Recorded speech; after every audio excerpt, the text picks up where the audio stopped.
Hey everybody, and welcome to me remembering that streaming is a thing, as I occasionally do. I decided to do some Kerbal. I've been playing a reasonable amount of Kerbal since 1.2 went live, and I thought, why not stream it a bit, because I do stream Kerbal from time to time, and I've actually been having quite a bit of fun with it. Now, of course, the biggest thing with 1.2 was the fact that it's now a 64-bit client. But ironically enough, even though this is fantastic for modding purposes, I have like MechJeb and SVE, basically the visual mod that makes the water look nice and all the atmospheres look prettier. That's basically it. So I haven't gone nuts and modded it yet. This is pretty much, apart from MechJeb, a stock career.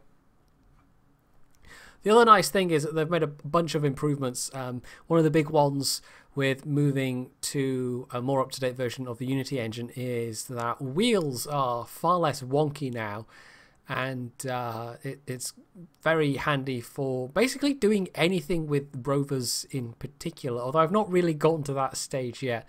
I've unlocked a fair bit of the tech tree, but there are still a few things I'm missing, and I've not landed any rovers anywhere yet, but that might be a thing that I try and do. I don't know.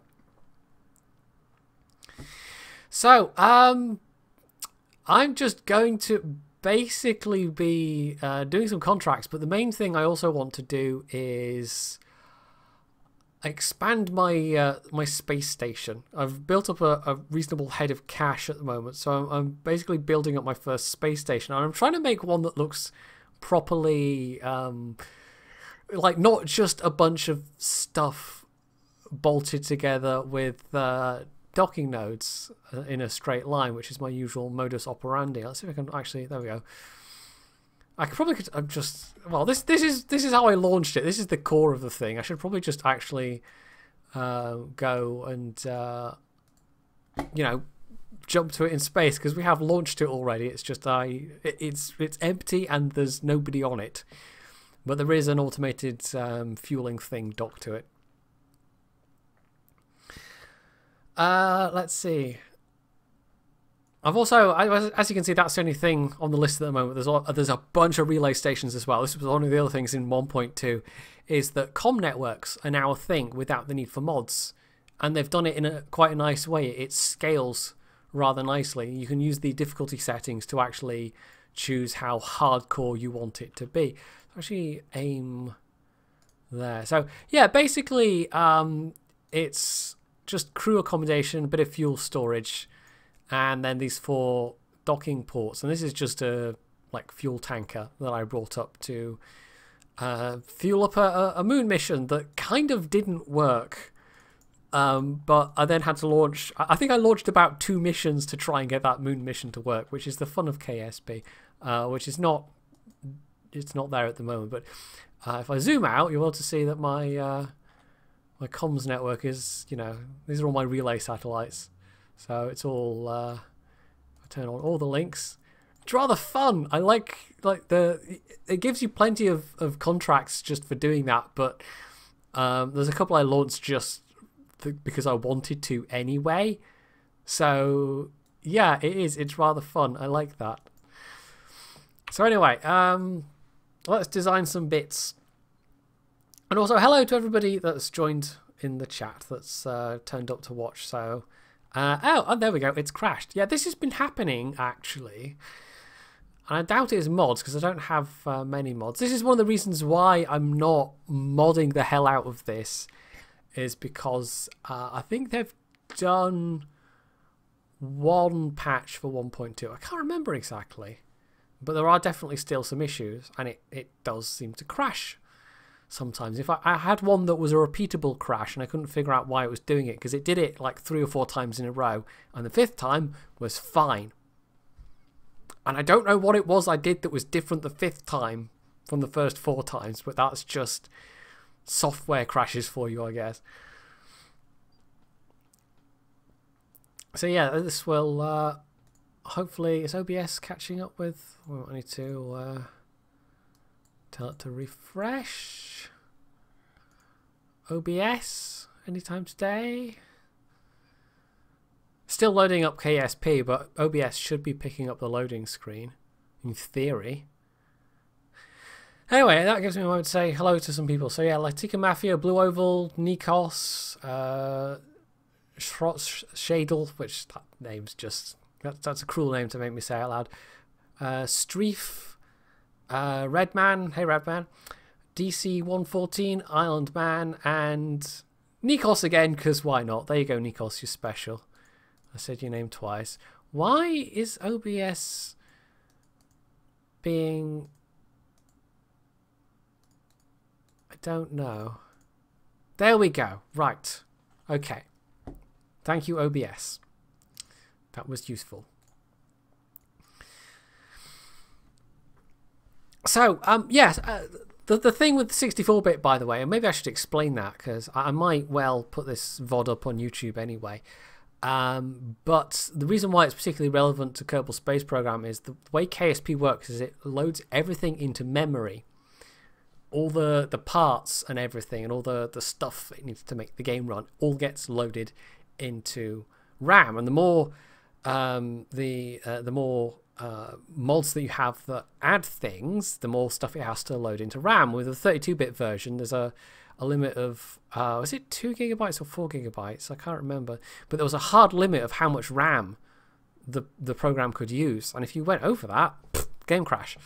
Although the game just crashed there anyway. But with a 64-bit, it can make use of a lot more of your PC's RAM. So if you've got a good PC, you can mod the heck out of it. This, by the way, is why the Skyrim Special Edition, now being 64-bit, is like, it's compared to modded original Skyrim. Okay, it's like Skyrim with all the high def texture packs. Even the official high res texture pack for Skyrim looks better than Skyrim Special Edition. But it's the fact that it's 64-bit that means modders might be able to do things. Because even though Skyrim's been out for a couple of years now, the modding community is still incredibly active for that game. So yeah, I look forward to see, you know, what interesting things the modders might come up with. So yeah, 64-bit is good. 64-bit is what you want with your clients where you run into memory issues with 32-bit. So where was I looking? Oh, we were up in space and then it crashed. So let's not go back into space again. Right, so I'm not quite sure what to start with. We've got habitation. I think what I'll do is the obvious thing would be to stick on a mobile processing lab. So we basically want to get one of these up, and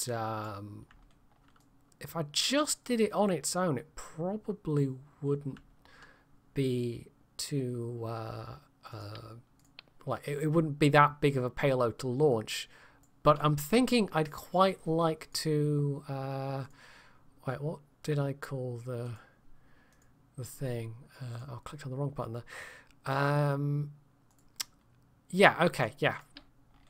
I'll just name this so I remember to save in. It's not just untitled spacecraft.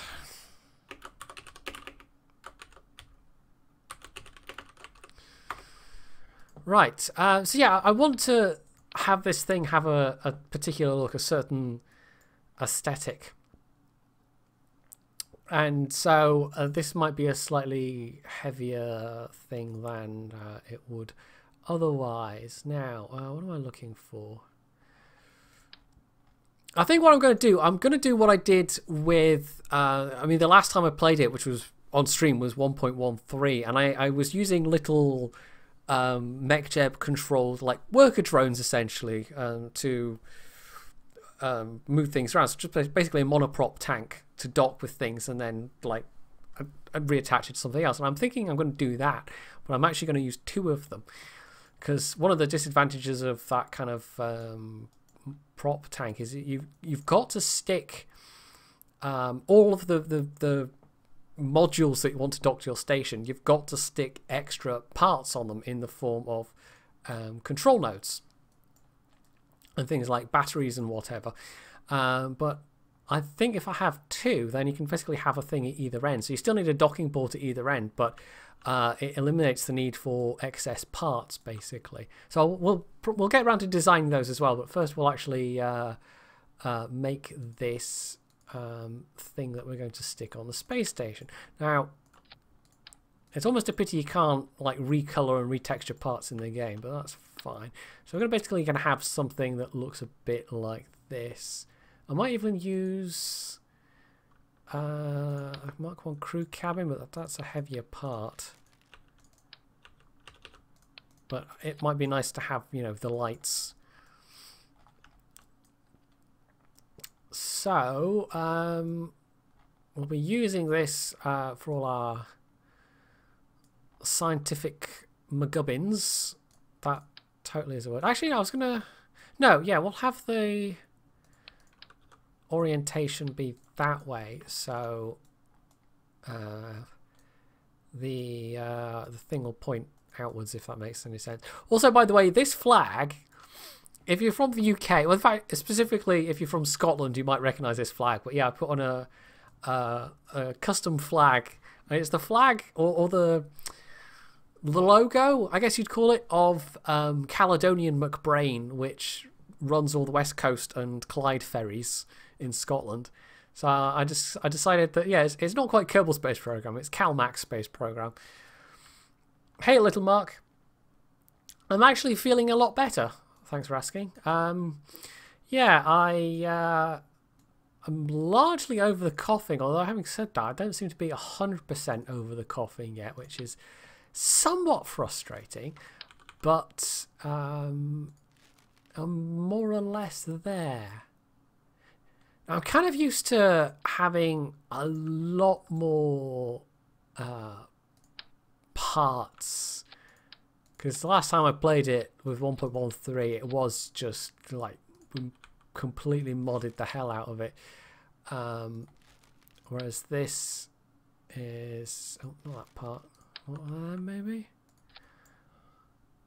this is as I've said, more or less stock. There is MechJeb and that's about it. Is that roughly the same? I just kind of want it to look roughly the same distance. Also, I might use one of those big bits as an end cap.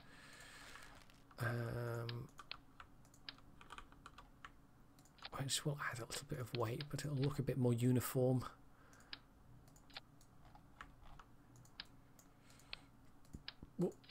Maybe one more of those. Does that look roughly the same? Almost. But that is also where we're going to stick a... Or maybe one more. A docking port on it. Oh, didn't mean to copy that there. Right, so... The original design I had for the space station core was a bit different, but then it would have been incredibly difficult to actually launch it. You can completely cheat your ass off. Like another of the nice features with 1.2 is the fact that the debug menu, the cheat menu, has some things that previously you needed mods to do. Specifically a mod called HyperEdit, which let you just kind of magically transport your craft all over the system, and that's now part of the game, which is, I keep alt clicking when I mean to click, which is a bit silly of me. So that's rather nice. Right, we could actually, having put all these octagonal struts down, you know, this is all meant to be science payload. Not that we actually need any of these science bits on the thing, but you know, it's stuff that we can put on there, so it's stuff that I'm going to put on there. It's a pity you can't pull those apart when they're not actually in the thing. I might just maybe make that a structural fuselage, and then, like, I don't know why I was doing all this bits with girders, because, you know, girders, but yeah. Can we make that go down? No. Structural fuselage is, like, if you try and move them up and down the vertical axis, it does a weird thing. It does that. So I don't actually think we're going to be able to use that somehow. Yeah, I'd forgotten that. I was doing that the other day with something. And the structural fuselage parts are really useful because they're fairly lightweight. But yeah, no, for some reason it will not let you move them around their axis, which is really weird. So I might cheat and use an empty fuel tank, maybe. I can click on the right thing eventually. So it does clip the edges a little bit, but does that look around about the right height? Oh, see, I wanted to grab the, there we go, the correct part. Yeah, there we go, that's roughly the right height. So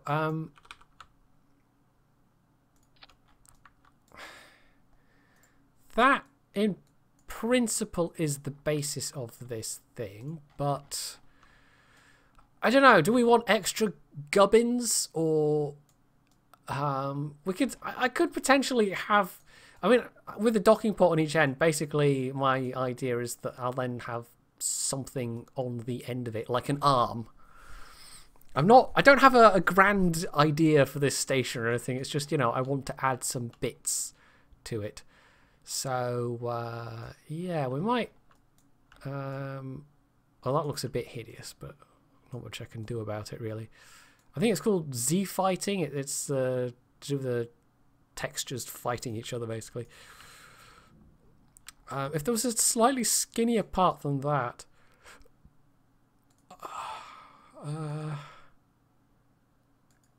is there anything good I could use to... No.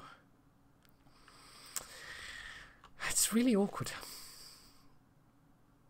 Tweak scale would be useful here because you could just make it slightly smaller, but we don't have tweak scale on this, so yeah. Oh well, I might just have to live with it.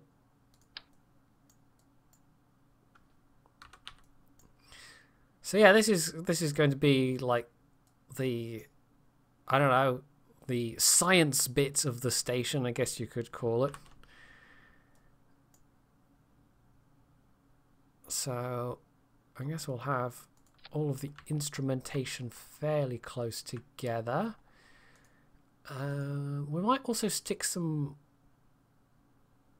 solar panels or some relay bits on this. I mean, it's, you know, it's mostly going to be cosmetic stuff. And one thing I did on a previous station was I think I put some girder sections and then a bunch of radiator panels, and it looked all right. It didn't really serve any practical function, but it looked kind of neat.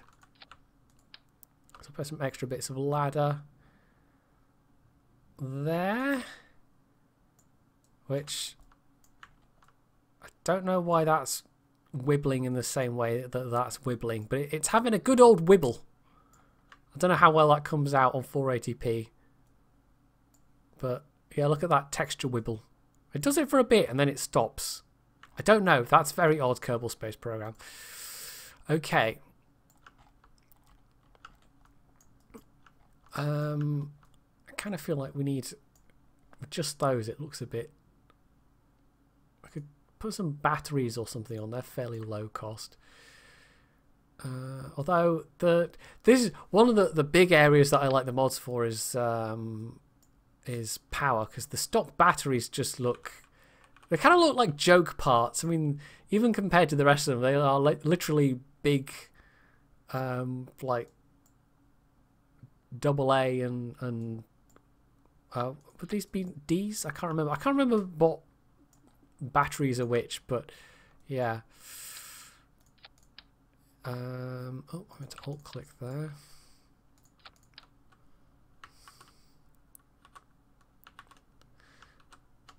Remember my keyboard shortcuts. So I might fiddle with those a bit.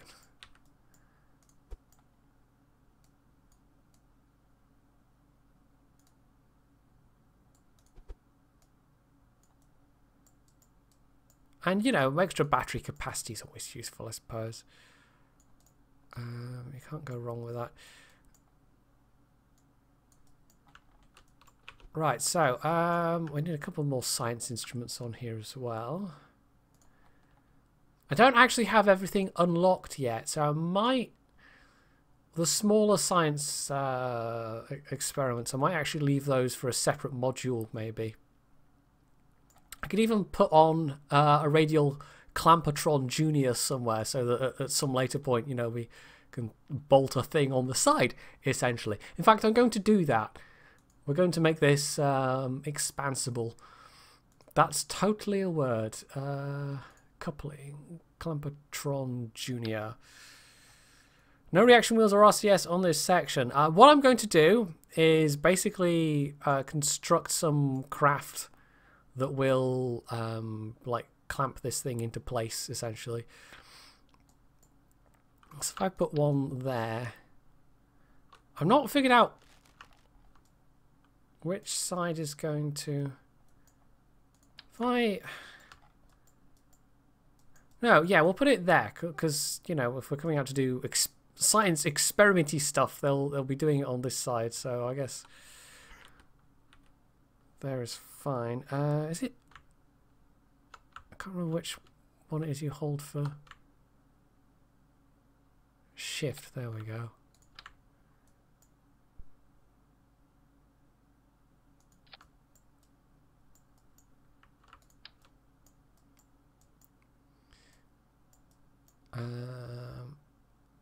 Screw it, we'll just stick 2 more there. Actually, if that's maybe more than I need. I think 1 on one side and 1 on the other side will be perfect. I'll just shift that down there so it looks a little more properly asymmetrical, which makes no sense whatsoever, but it does in my head, so there you go. Right. Okay, so we just need to stick a lifter on this, basically. I might stick some spotlights on it as well. And also some more ladders, just because why not? I mean, it's all bumping up the part count, but this isn't going to be some grand, super huge station. I could even...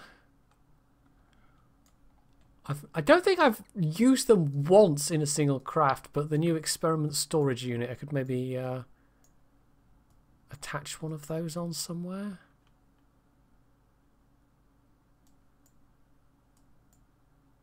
I honestly... Why would I stick that? I honestly haven't used one of these yet, but... yeah, it's a thing. I think it's just meant to be a durable... science container that you don't oh, does that just look terrible? Maybe that looks just terrible. No, okay, we won't bother with that. But I think it's supposed to be something that you can stick science in without having to have a command pod. And if you've got anything with a command pod on actual Kerbal then that's fine. But let's say you've oh, I don't know, you've gone to Duna or something and you want to send some science back without sending back the whole ship. You could construct a tiny... Like, you could literally make a little science return satellite that you would take with you. And you just stick one of these things in and your Kerbal shoves all the data in. And then you whiz it back to Kerbin. You know, it's got a parachute on it or whatever. Maybe a... I don't know what the... 2900K, you might not even necessarily need heat shield. But yeah, as long as you you had a parachute on it to slow it down as it came back in, you could recover data from other worlds without having to bring back the entire craft, potentially. So, what we'll do... We can't actually send this up until we've sent the bits up that we need to connect it first. So we'll...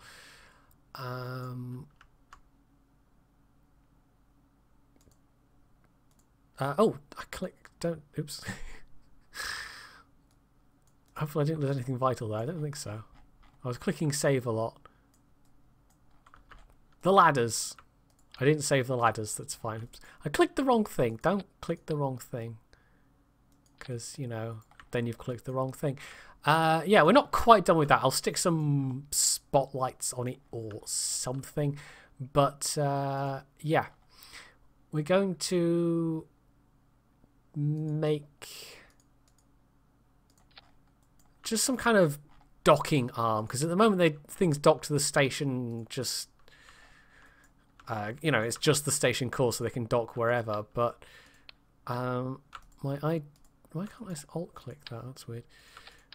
My idea is that we have a separate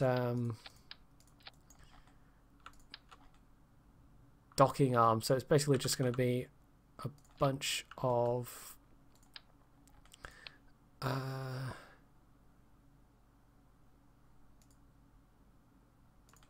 crew cabins. Oh yeah, they are actually quite... I could maybe have 1 or 2 crew cabins in just so it looks like, you know, a passageway with windows. I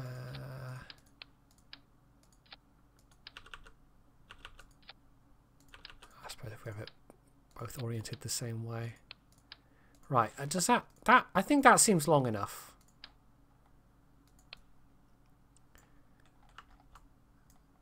Although, no, that's fine.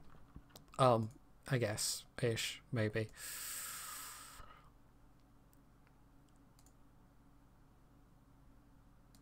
I don't have any shielded docking ports yet, which would be nice, but those will come with time.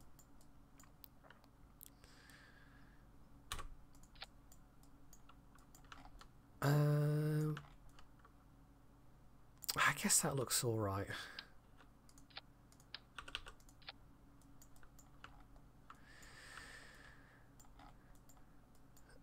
I'm just trying to think in my head how this is going to look actually attached to the thing.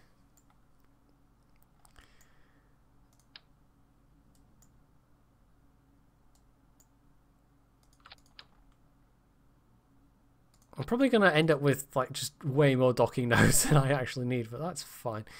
That middle pair we might actually make Clampatron Juniors. I don't have access to the big docking ports yet either. In fact, I'll put 4 of those on. Right, so this is just literally going to be an arm with some docking ports, which is a bit super boring, but on the other hand, you need the utility. I could spice it up a bit. We could maybe add some Mark II components in there.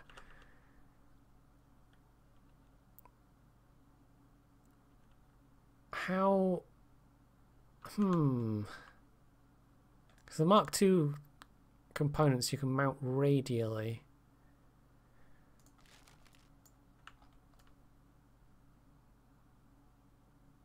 How would I? Ooh, what could I?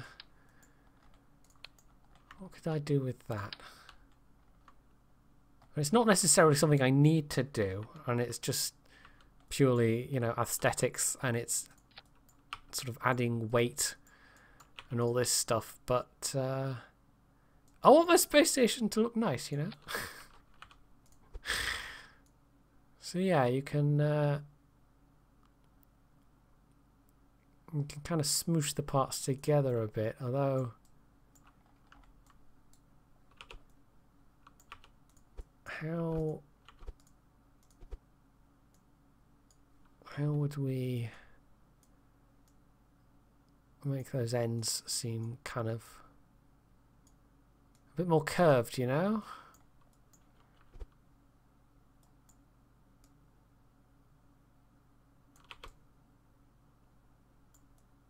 Well, that seems sort of triangular, although not terribly.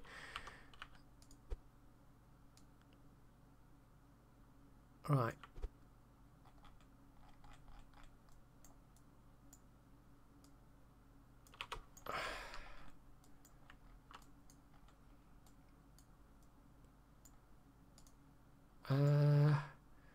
I guess it would be fuel tank parts. I mean, this is more or less what I did with the station core. That's kind of what I did for the original variation.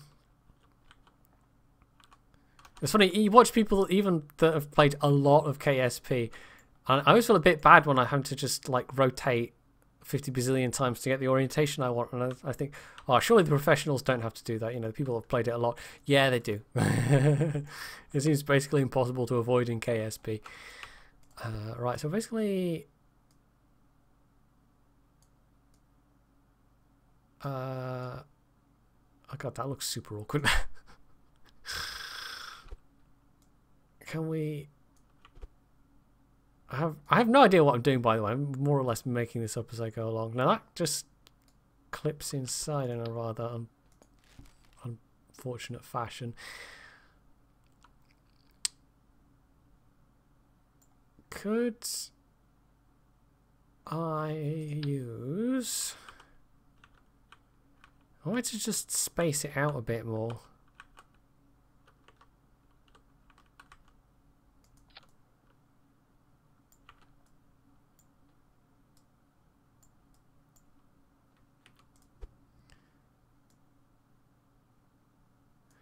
Or maybe swap these in the crew cabins around.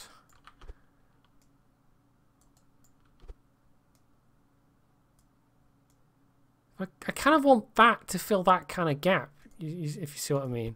But it might be we need to pull the crew cabins out a bit more. Oh, wrong way.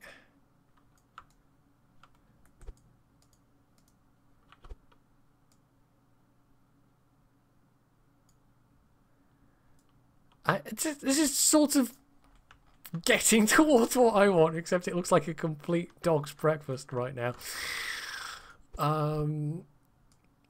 This might just end up being sort of fiddly. The trick is to get the gap to be roughly the right size, and then getting these parts to go in that gap.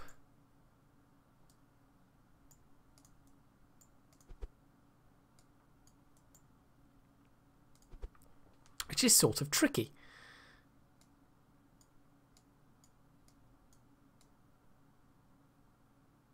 I might end up with some weird looking clipping over bits of it anyway, just unavoidably. Right. Can we get that inwards a bit?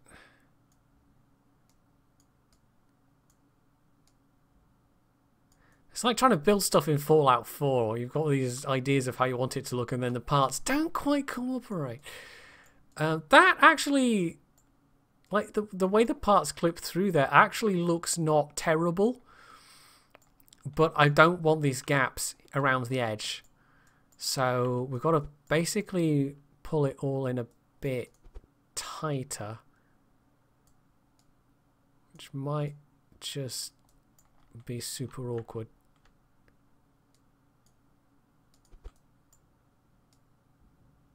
I think we're getting there.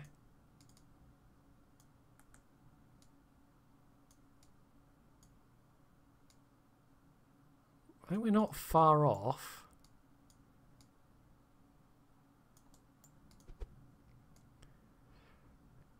It'd be really nice if I mean there have been mods for adding procedural like wings and stuff like that.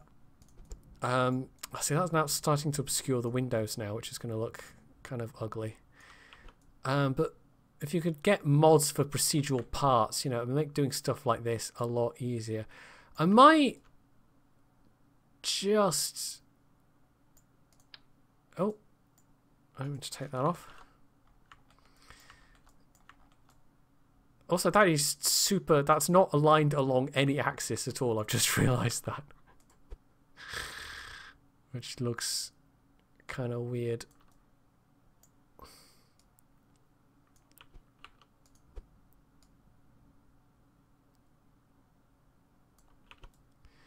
Right.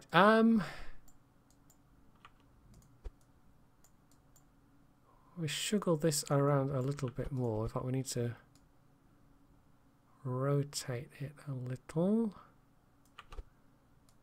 We're getting there. I might be able to bodge in some fuel tanks or something so we don't have those gaps.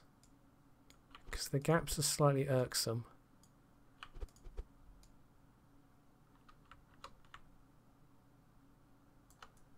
Trying to get it so it's at least so it looks vaguely. Is that more or less kind of symmetrical? See the way it clips through. Actually, that doesn't look bad. I think it's just yeah, and it won't occlude the windows, but we need something for those gaps, which is going to be awkward because it needs to be something of the right shape.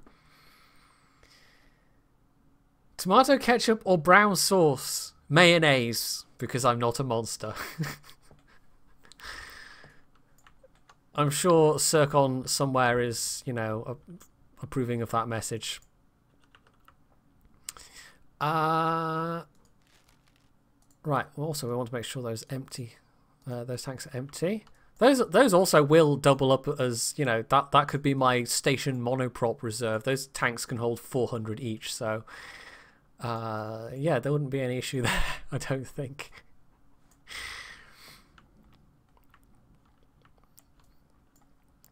How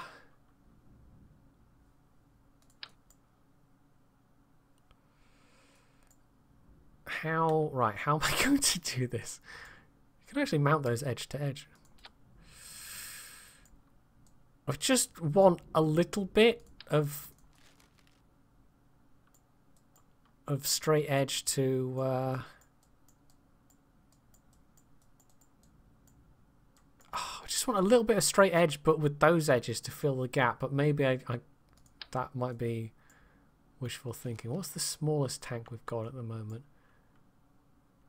An Oscar B. Could we repurpose an Oscar B for this purpose? The question is, it might just look hilariously clashing in terms of the textures. Right.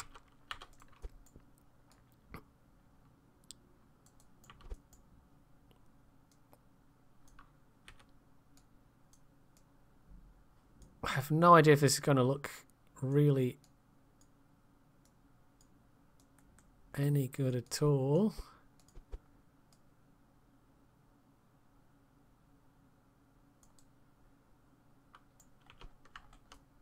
I mean, it sort of makes it look rounder, but it also clips through in a rather in a way I'm not particularly wanting. What's the thinnest fuel tank we've got? I mean, small is also good in the fact that it means we don't have any issues. We won't have any issues cropping up with. We can't mount those radially. With we'll have less issues with weight. But anyway, where am I from? Because my your northerner or southerner test has failed. I am technically from the Midlands, but I've lived in Scotland since the age of 3. So this is why I call myself Scottish. You know, I wasn't born here, but I was sure as heck raised here. But I know I absolutely don't sound like it. Ah, this might do. The tiny little monoprop tank. Although that also might be about the same thickness as the Oscar B.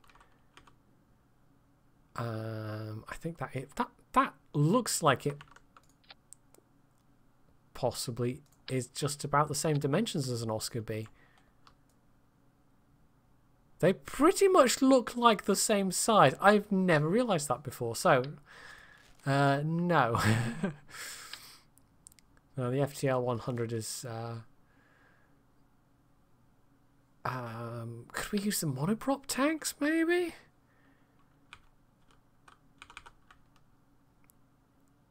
Maybe?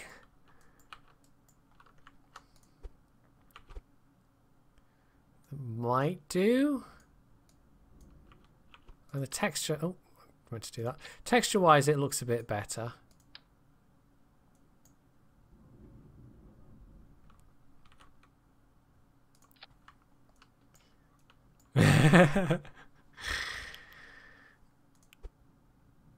Well, spot the southerner, Streef. Spot the southerner. Bloody Sassenachs. Right, yeah, actually, oh, I keep clicking it with the wrong mode enabled, which is just such a noob thing. Right.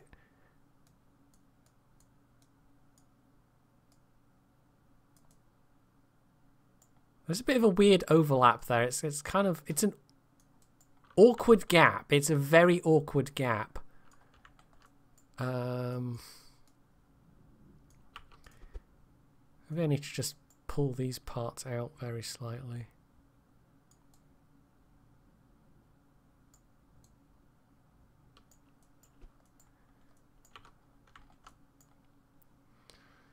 I know.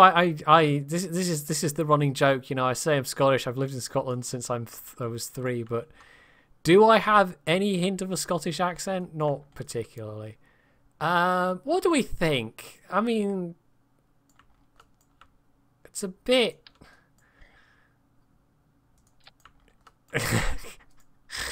It's a bit, I don't know, it looks like a bit of a bodge job. I mean, I could just literally leave those gaps there. But I don't really like them.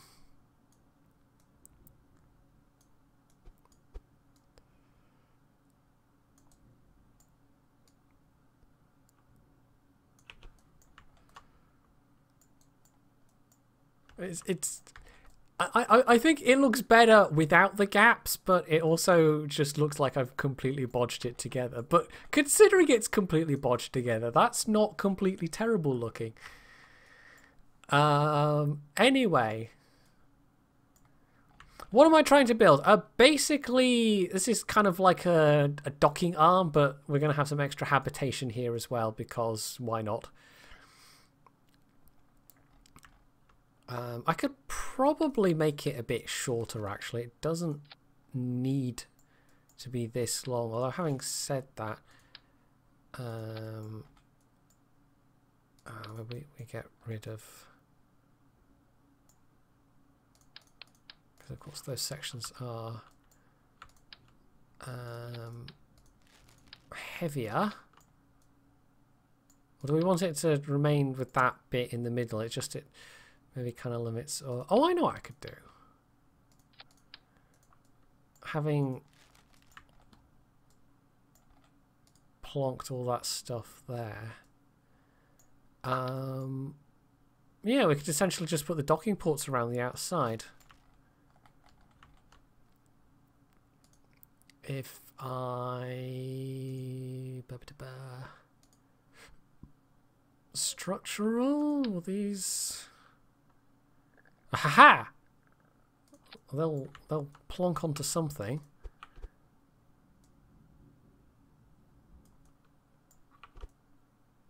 See, this looks sort of like what I know what I'm doing.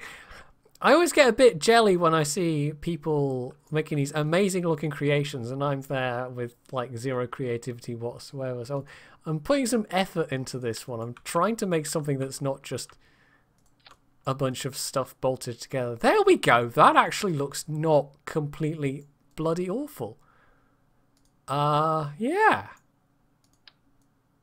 That's not terrible, maybe. And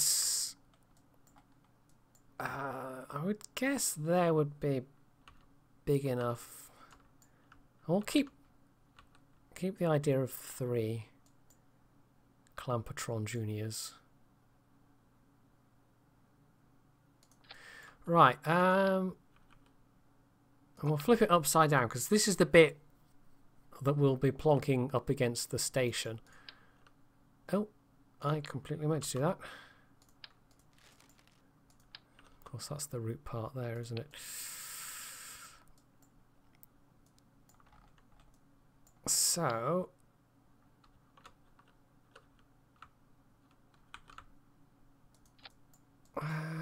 it's a pity you can't get one of these where it's like center line, but anyway, what we're going to do. Yeah, that looks considerably better than most of my efforts at making stuff in KSP. So I'm reasonably pleased with that. And I think what I will do, I'll just slap a bit of decoration on. So like some antennas and I don't even know what else.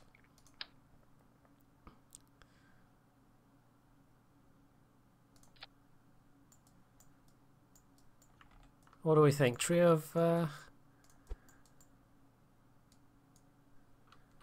relays? I really don't need the relay power. My station's at literally 72 kilometers, you know, in orbit. But screw it, why not? Bit of decoration. Right, the last thing we'll do is some lighting. Utility. And we'll maybe make it this sort of spotlight.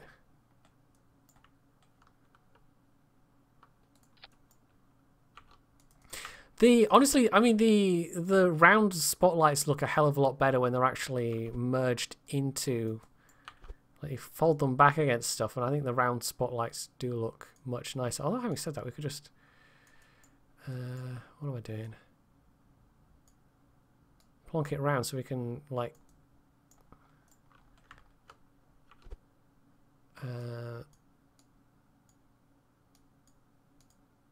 kind of tuck the handle bit inside.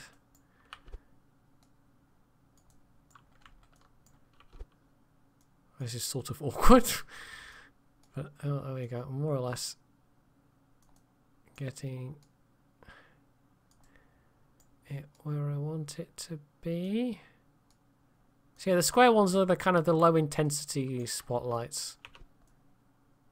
It's not perfectly symmetrical, but I think we're going to go with it and say it's good enough. Right, so this is the side that's going to be docking against the station, so we'll maybe put some lights there as well. Just copy those lights over, or we might just get some fresh lights. Stick them against there, and then again have a little fiddle around. And then I'm going to realise it would have been easier if I'd just done it this way with the first lot and actually used the structural tubes as the base, the root parts. Right, so there we go. Got lighting, got a trio of antenna. I could plonk more stuff on, but it would just be increasing part count at that stage. I'm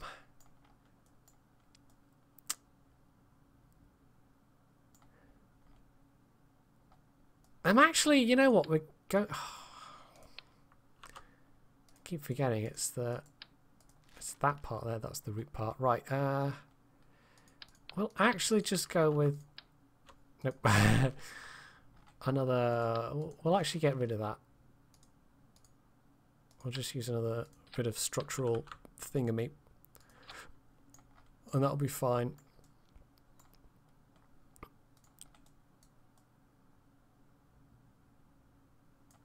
I could.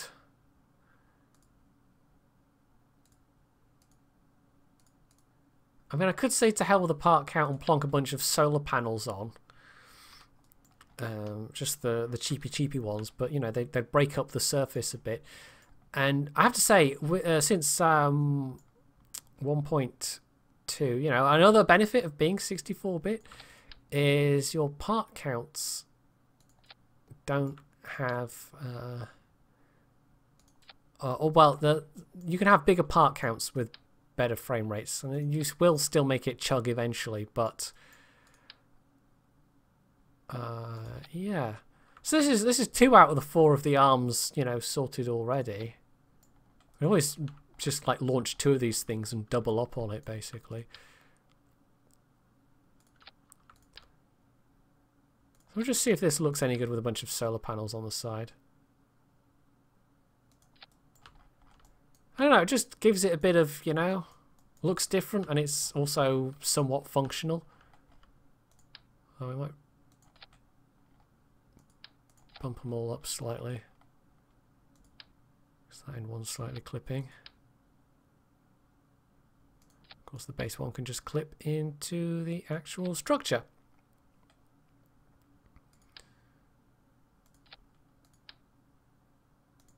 So this by the way, this is the part of KSP that I really like. This is why I use MechJeb, because it's the building stuff, you know, that's the fun part. And the rest of it is just like, it can get tedious. It can be fun, usually at the start of every career. In fact, the way MechJeb works with career mode is you have to start off doing it all manually, and you unlock the various functions of MechJeb as you go along. But yeah, in this case, it didn't take me that long to start getting the automated bits of MechJeb, and I was quite happy about that. So I could maybe do something like that, although I'm not actually quite so sure about those radiator panels. I mean, we don't actually need the radiator panels. We're not going to be doing ore processing or anything like that. I might just strip those away.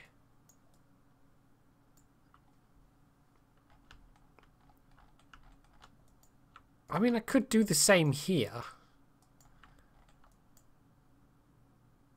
Cosmetic solar panels.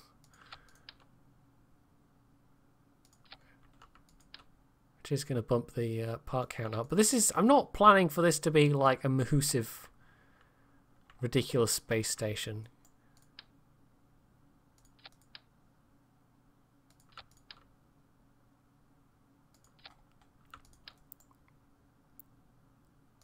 So in principle, it shouldn't be too bad. I mean, that looks all right. We'll go with that. We'll try and... Right, we're going to try and launch this thing, basically.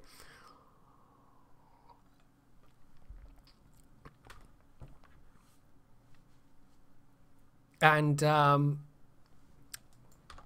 actually, what we're going to put on top of it, we'll build the first of our worker bees.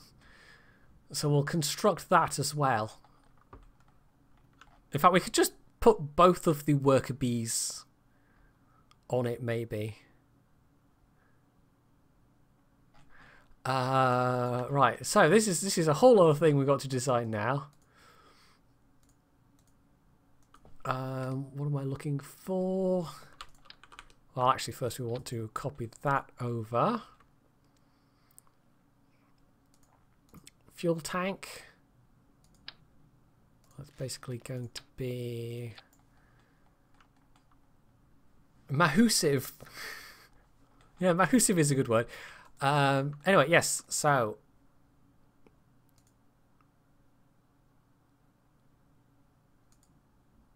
command and control. So just making, it's just basically going to be a compact little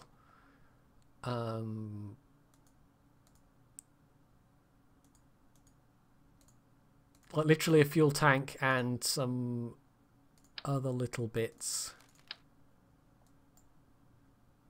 Do I want one of the big batteries?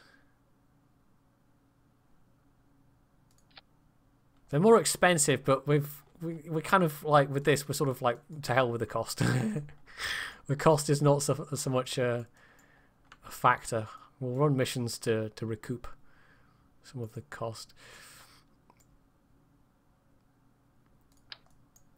Right, so it has to have its own power source. Although with a 1,000 unit battery, I'm not necessarily sure it does need its own power source, but we'll give it one just in case.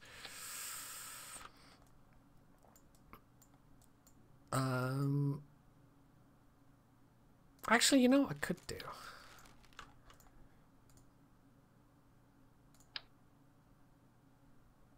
We could...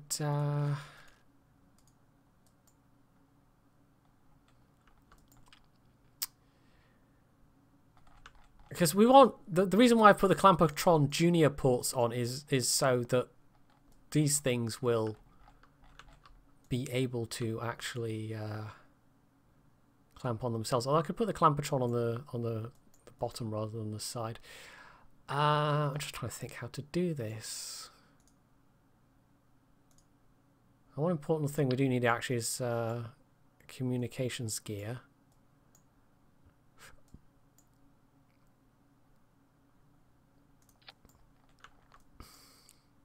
I'm thinking maybe we might bodge it so there's a command seat on here as well. So it's like a little saddle almost.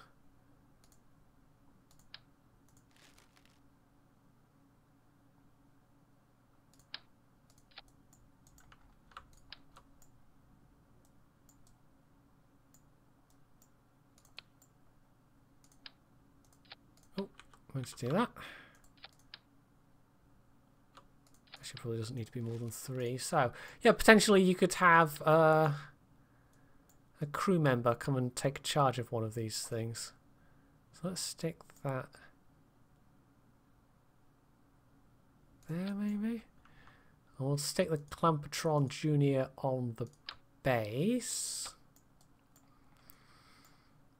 And then... oh, command seat.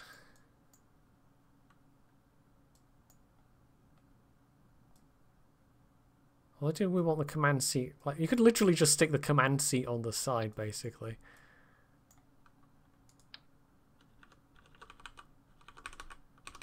Right, oh, there we go.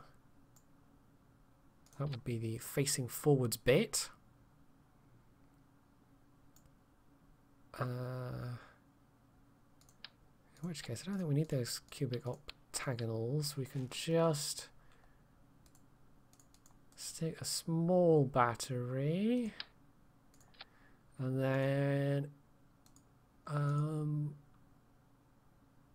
we probably want a little reaction wheel as well.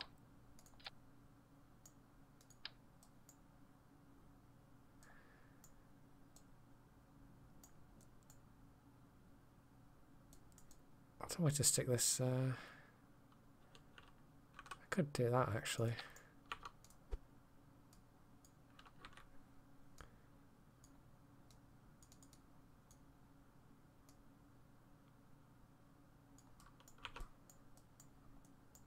It looks a little odd sticking out like that, but it's fine.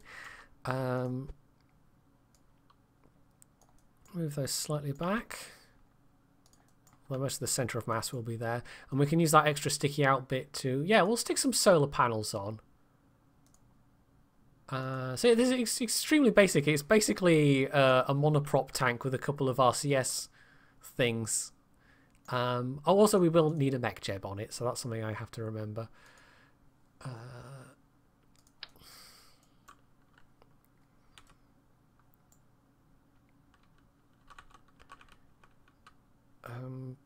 Wait. It's going to be a bit... I have to get the orientation right, so mech jeb is pointing up. God, which... oh, there we go.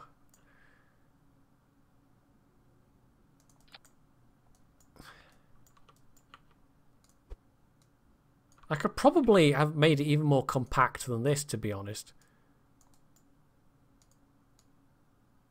This is almost certainly larger than it needs to be. But if I could launch this arm along with the 2 worker bees at the same time, that would more or less save me a separate launch, but it might make this launch more expensive. I think this launch is easily going to be over 100k.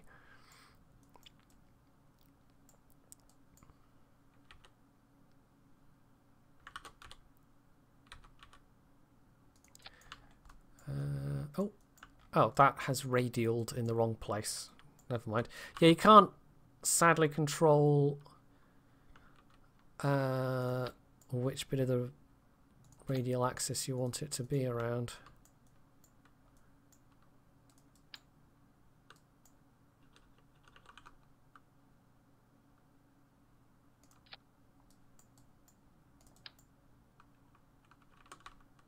Oh, oh, there we go.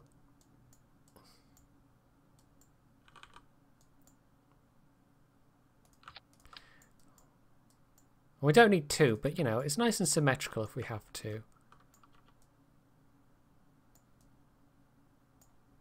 Also, there's situations where you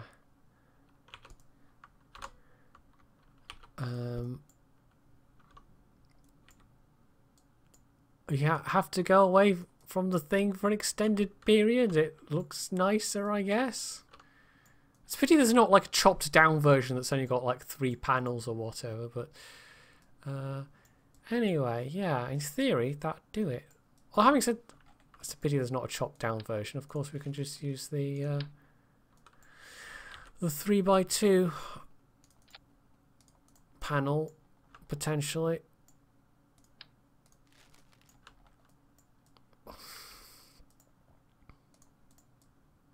Honestly, we only need the one.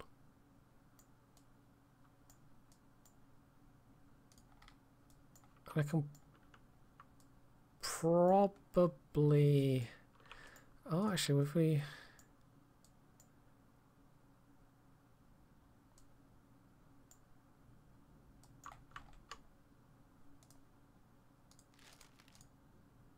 place that there.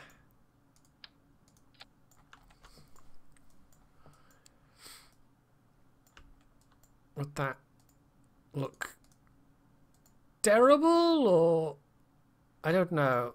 No, I don't like that. Let's just stick with the Communitron thingamy, that one. Right, we can probably merge that inside a bit. So the battery portion is kind of mostly merged in, and that leaves enough clearance there that it'll comfortably dock against those ports without clonking anything. So in theory, that is, you know, this is going to be where these dock. So if I copy that and then just have one out the other end. So we're going to have 2 of these things. This is going to be the complete package. And now we just have to somehow get this in the air. Well, it shouldn't be too difficult, actually. If I get all of the... Do I have a... No, okay. I don't have any of the big parts yet anyway. The big parts. The 3.5 meters or whatever they are. Or 3.75. I can't remember what it is exactly. But in theory, this ought to be big enough. It's just we're going to need a big rocket. Oh, you could even just close the fairing and just leave that bit sticking out the top there, which would look a bit janky. So, God, yes, there's a... Let's see if we can get that to be a bit neater.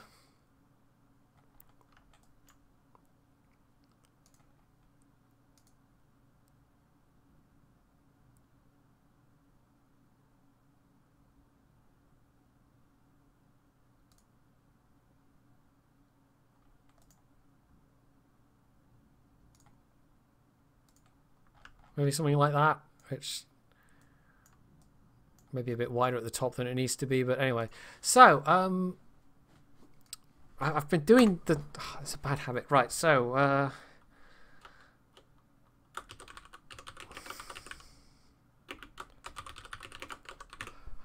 actually save that with a proper name, and we'll figure out how to get this thing to orbit. Which is going to maybe take a little bit of doing. Now, we'll probably need some fairly chunky lifting for this. This is 102 parts. 14 tons isn't bad though. These are not like heavy parts, especially. That's full of monoprop. Those are the only things that kind of are heavy at the moment. But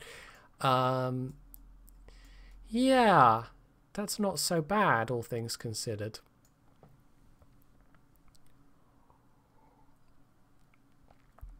You want to make a SBH to float. I'm not sure what you mean by SBH. Hey, little Mark. Well, you know what they say. Anything is a sex toy if you're brave enough. Although I suspect for this you would need a lot of lube. Yes. Right. Anyway. I just thought I'd leave that hanging in the air for a moment. One of those... Okay, that might do for an upper stage. And in terms of maneuvering this thing around when it's actually up there, well, we've got basically these nodes here. What might be a bit tricky though is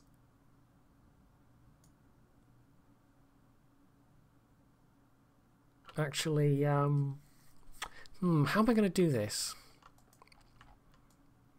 We might not actually want that bottom one there. I just had a thought. I've spotted maybe a flaw in my plan.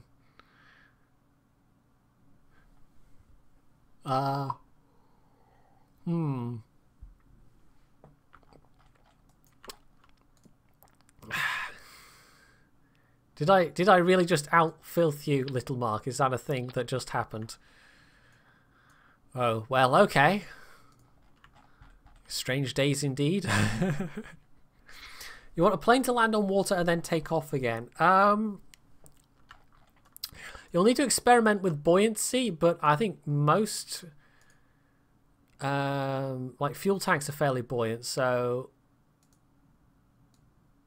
if we just quickly open a random, like imagine this is in the space plane hangar, you could use, I don't know, you could have like, say, just a normal aircraft. I don't know, you'd have to roll it into the water, but you can't alt select thingy parts apparently. But yeah, you could just literally have a pair of those at the base as pontoons. Like if they were empty, they would float. So you know, it's not that difficult to make floaty pontoons. Basically, you can just use empty fuel tanks. I've also seen for people doing flying boats, sometimes they use things like the cargo ramp, but it's sort of an awkward shape. But you could maybe use that as a tail section, for instance, and then like you wouldn't use a cargo bay necessarily, but actually let's go and click on. Do I have any of the proper space plane parts, the Mark III fuselages? I think so. So you know, you have that as the front section. This is just me mashing some bits together, and it's like, hey presto, you've made a thing, but you'd still need floats on the side to stop it rolling over, I guess. Yeah, I've never tried to make flying boats or anything like that in Kerbal, so I know relatively little about the hydrodynamic side. Anyway, yes, back to this thing. How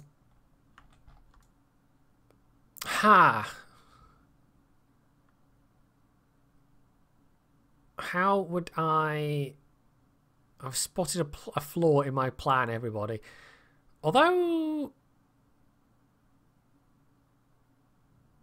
not necessarily. Not necessarily, but I would need another of these things.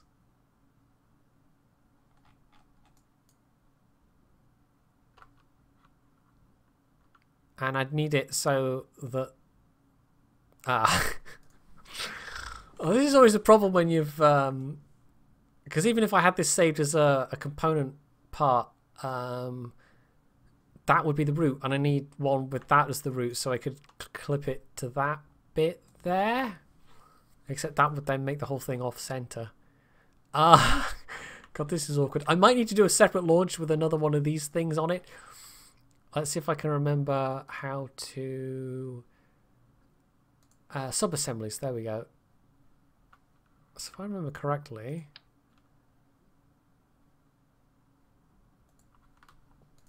I'm just going to call this...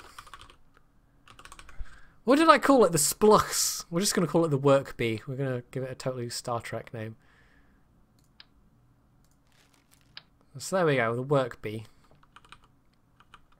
But that large docking port is the root node for that.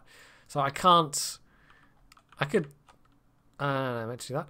I could clip it to one of these big ports here, but not one of these little ports here, but it would also completely mess up the... although apparently it will let me just randomly attach it to the side of the... What? I don't... I know, apparently I could just randomly attach it to that side of that fuselage. Anyway. So that's saved as a sub-assembly. I might need to send up a rocket with another one of those things. I don't know. Do I own a car? I do not, actually.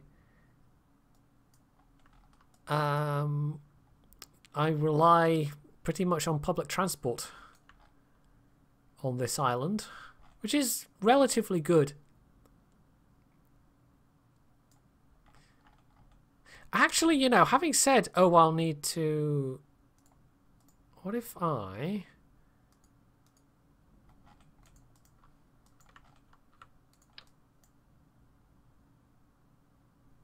Ah, no, it won't let me do it as interstage nodes, but it will just let me plonk another one on top. Even though that's a junior and that's a... You can also... You can actually... Like, I've done it here. I haven't put a separator on. You can just... literally right click and tell it to undock and it will almost act as a separator. So you don't need separate separators if your connecting part is one of these things. Although we might, having said that, we possibly want some struts going on here. I could always auto strut it though.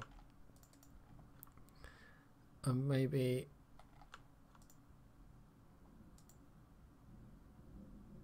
Or do I want to? Oh, maybe I'll just use some old-fashioned... yeah, anyway, yeah, we'll just... Yeah, just another one of those on top. So we've got 3 of them.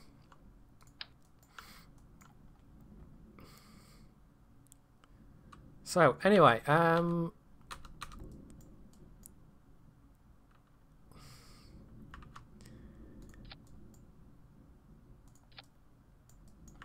that's accidentally clipped to the command seat. Okay, apparently that's not a good spot to plonk there. There we go. That hopefully won't wobble too much during takeoff. We might have to make sure some of these parts are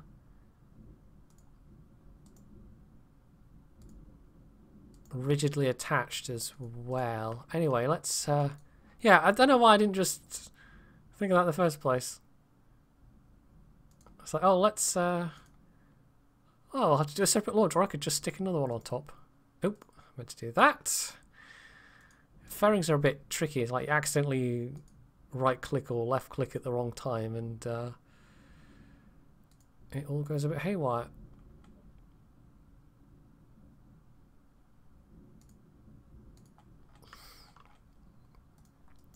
Right, so that's about 1700 meters a second delta V. I mean, this isn't a hugely heavy stage, all things considered. Barra is where the beach runway is. I've never actually flown that that flight, and also somebody's saying more struts, which is probably a sensible idea. Yeah, no, it's quite a short flight, although it's not. Like the world's shortest commercial flight is actually in the Orkneys, I think. It's you can literally find a YouTube video of it. It's a very, very short flight. It's about 3 minutes, 4 minutes. And it's literally hopping from one island to another. Right, so... I suspect this thing might be a bit of a pain to launch, but we shall see. The cost isn't too bad at the moment. We might get away with using another skipper, maybe?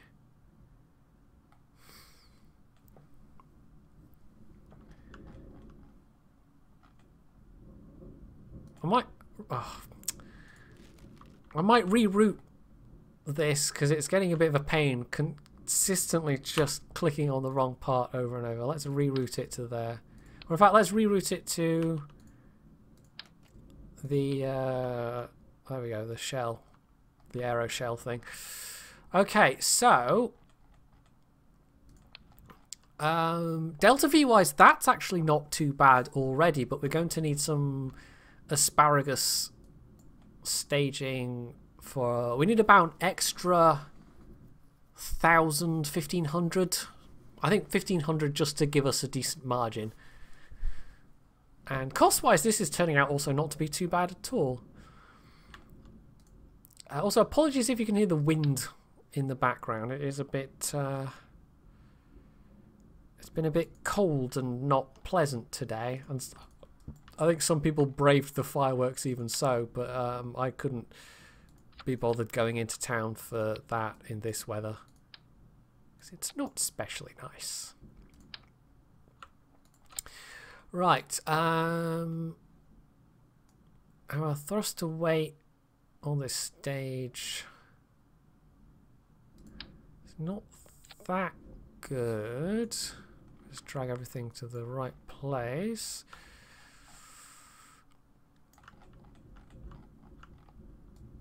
I mean, I could, at a hit to Delta V, we could see what it looks like with a mainsail rather than a skipper.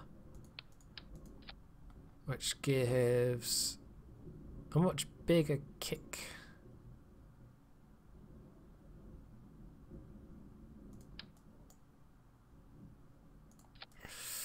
Okay, yeah, we'll go with the... I mean, it does increase the cost quite a lot, but we'll go with that.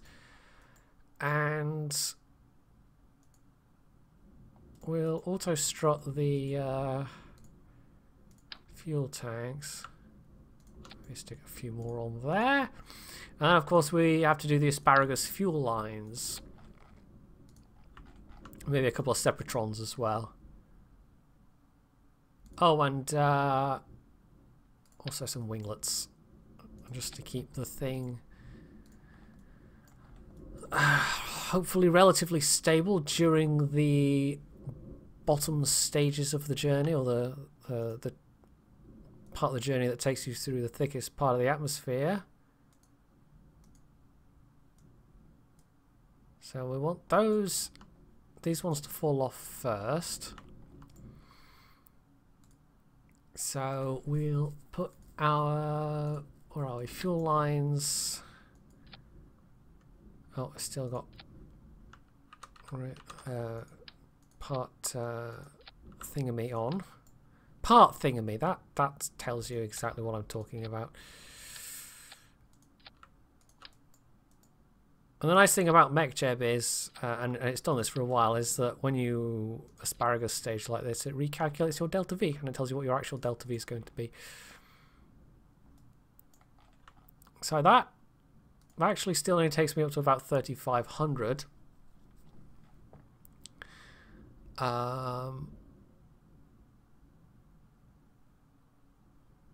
But the TWR is pretty respectable at the moment, so we could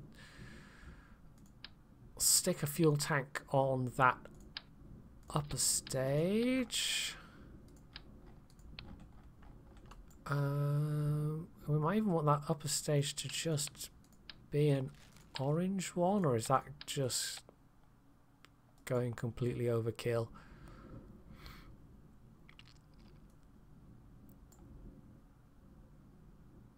I've done something funky with the staging here.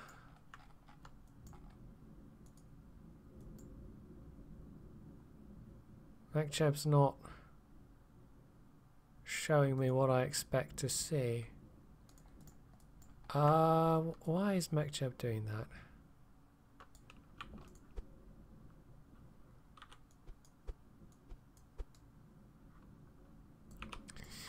I think my Delta V is actually better than it's displaying it as, because my staging is correct, but MechJeb hasn't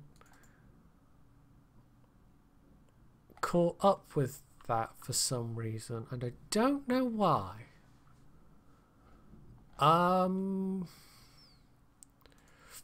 Okay, that's a bit odd. We could try launching it anyway, and if that doesn't work, we'll just have to redo the asparagus staging and hope MechJeb picks it up correctly. Right, so a couple of Separatrons.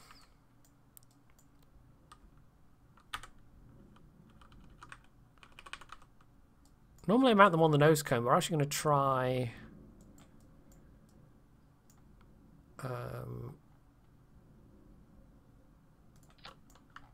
we're going to try something a bit different and just see what it does, basically. When it releases, it should push the things away. So, let's make sure the Separatrons are staged correctly to go with the thingamies.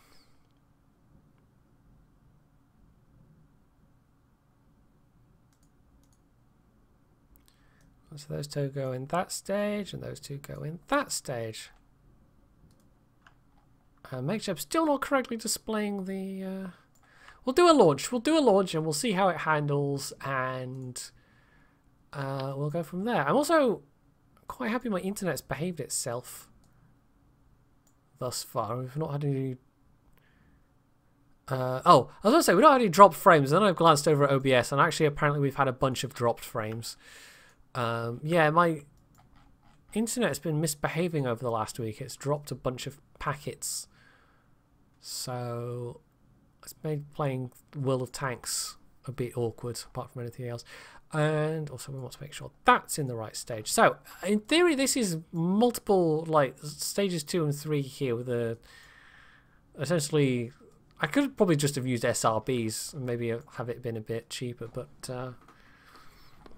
Anywho, right, is there anything I've forgotten? No, we've got communications, we've got power, we've got monoprop. We've even got a couple of command seats if we had somebody mad enough to ride a command seat up into orbit. But I don't think you can plonk somebody in a command seat from the VAB. Hey, Aimless, well, you know, if that's what you see in it, then I'm sure that you know, okay, yeah, why not? Not going to quibble with you if that's your interpretation. Although I have to say, if your gentleman's friend looks like this, you know, then maybe you should see a doctor. Gentleman's friend, Jesus Christ. Oh, anyway, right. God. Yes, right. Stage 0, engage autopilot, launch.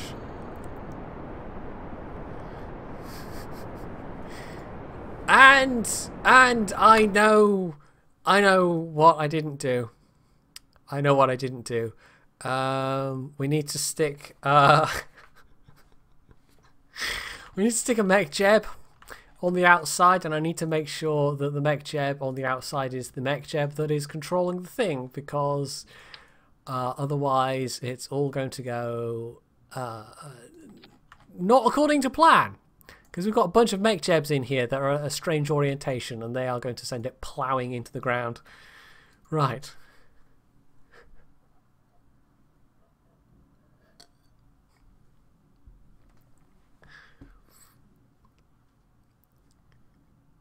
Hopefully it's not going to crash. It is a relatively high number of parts in this this arm. So the science arm bit will be less of them. Okay, so, right, this is slightly an annoyance. It doesn't, it'd be nice if you could just have the same bits, the same MechJeb bits out when you come to launch every time. Control from here. Ha ha ha! Magically, the staging shows what it's supposed to, and it shows that we actually have just over 5,000 Delta V total, so this is ample maneuvering delta V. This is probably overkill. But anyway, we're going to launch and we're going to see how it goes, and hopefully it won't flip out all over the place. Hopefully it's already listing. This is not a great sign. Come on. Come on, stay with me now. Don't crash. Yeah, it's probably rather top heavy. And I can't remember offhand what the vectoring range on this engine is, but it might not be enough. Also, the Separatrons in that position seem to work just fine. It might work, but it might be a really inefficient launch. We might end up needing that extra delta V rather badly. So yeah, that was a bit of a wobbly takeoff, but I think we're all right. I think we're all right. So I'd better check. Apparently 650 electric charge between all the batteries and everything I've got in there, so that's fine. So there we go. That's the second stage away. Or the secondary booster stage, I don't know what you want to call that. So now we're on the main, just on the main stage, and then we've got the upper stage to get us the rest of the way. So this is a big meaty engine. Once you finally unlock this engine, you can start getting some really serious payloads in, or up rather. And you can do it. You can do it before that point if you have an absurd amount of asparagus staging. But doing like double layers of asparagus staging, you could have double layers of 8 stages, and then setting that all up in the staging over here and making sure the fuel lines and everything are in the right place is a royal pain in the arse. So I haven't bothered doing that at all with this career mode. I just, you know, did what I could do with reasonably simple rockets. Now for some reason MechJeb always, I don't know, it's got this path that it tries to conform to, and then it always goes really shallow, and you end up flying through the kind of 30 to 40 kilometer band at quite a shallow angle. But fortunately these things are fairly heat proof, so I've never had anything explode due to excessive heating yet. But I suspect it also probably isn't terribly delta V efficient. But when I do my own takeoffs, I tend to sort of go up really quite steeply and then just burn. Whereas you'll see when we get to the circularization burn here, it will actually be quite a bit... Why is that showing that as the strongest vessel link? I don't know. Anyway, it'll not take a lot of delta V to actually circularize. But I suspect you do waste some delta V going through, you know, ploughing through the thicker parts of the atmosphere. But once you get to about 50 kilometers, there we go. It's really not so bad.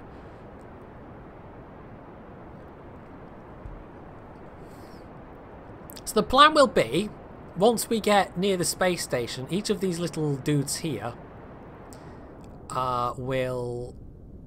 Oh, I've just had a thought. Each of these dudes here will actually do a thing. Oh, okay, I'm going to cheat. My thought that I had just then... What are you doing? Spacecraft. Spacecraft, what are you doing? Let's turn on the RCS. Hello, we're gyrating wildly all over the place. Oh, apoapsis is... Okay, it's fine. Apoapsis is where it needs to be. But yeah, that was weird. Yeah, my thought was that I haven't got anything on this tank to deorbit it once we get up there and we detach, you know, this section. But I'm just going to go to the Space Center and delete it. But normally I would deorbit it manually. Or, you know, I'd have some capability, even if it's just a couple of embedded SRBs to deorbit it once it's in a retrograde position. But that would be relaunching, and I can't be asked. I can't be asked relaunching, so we're just going to cheat.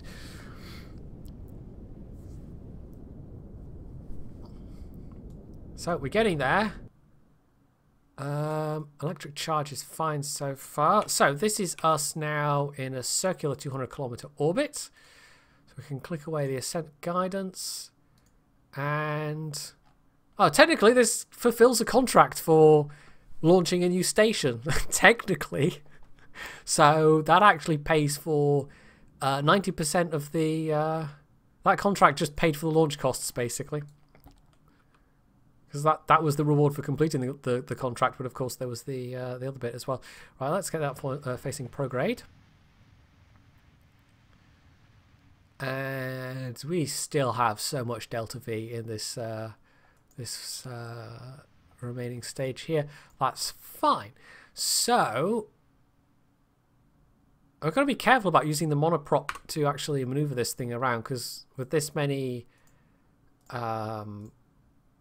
it's 3 sets of... it's 9 separate things, so it'll burn through the monoprop fairly quickly.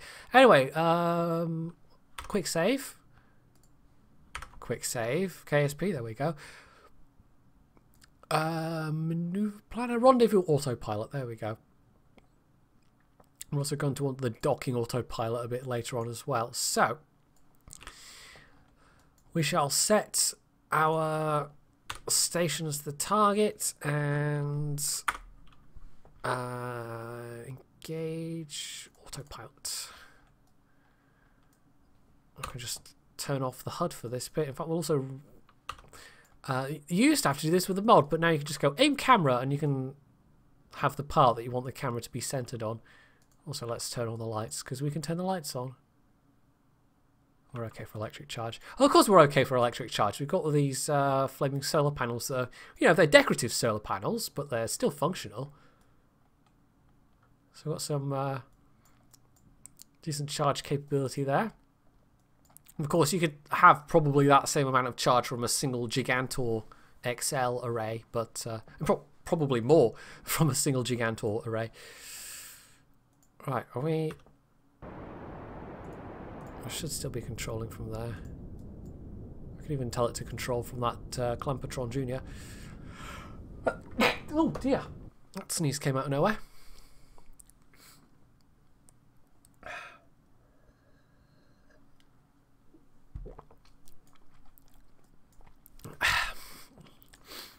This is not the silliest, in fact, well, it's not really a silly space station idea at all. If you remember with 1.13, I actually turned a TOG, I bolted a bunch of bits onto a TOG and turned that into a space station. But, because it was 1.13, the frame rate was pretty hideous, because you had all those panels, and then I bolted a whole bunch of extra bits on, and the part count made it really bog down, so... yeah. The space talk, though, in theory, because that was, again, I think that particular playthrough, that wasn't a career playthrough. I had a modded 1.13 career playthrough, but I had an unmodded sandbox mode. And it's the sandbox mode that I made the space talk in.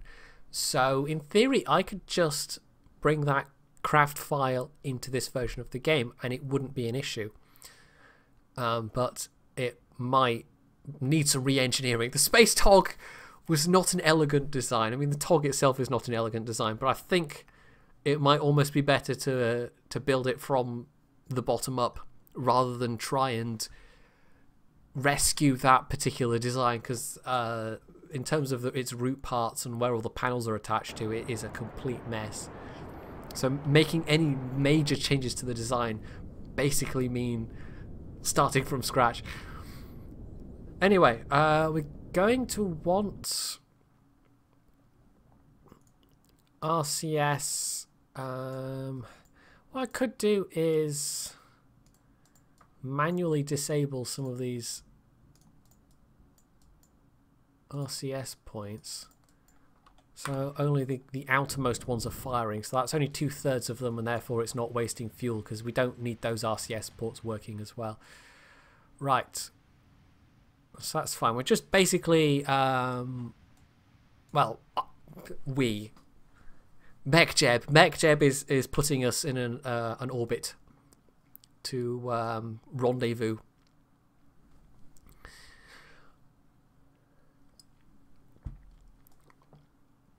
So my plan, once I've undocked this and it's all, I think I said this already. Yeah, anyway, it's just to attach these to this radial outer part, and then we'll use that to attach it to the space station. Because the thought I had where it wasn't going to work is that that should be the space station coming up there, or is that one of my... Oh no, that's Curbstar 1. That's my very first communication satellite. 25 kilometers. We were actually pretty close to that. Yeah, like if you want to have one of these at either end and then you dock it, well, obviously you can't dock it because that's the wrong sort of docking port, and this thing is then in the way.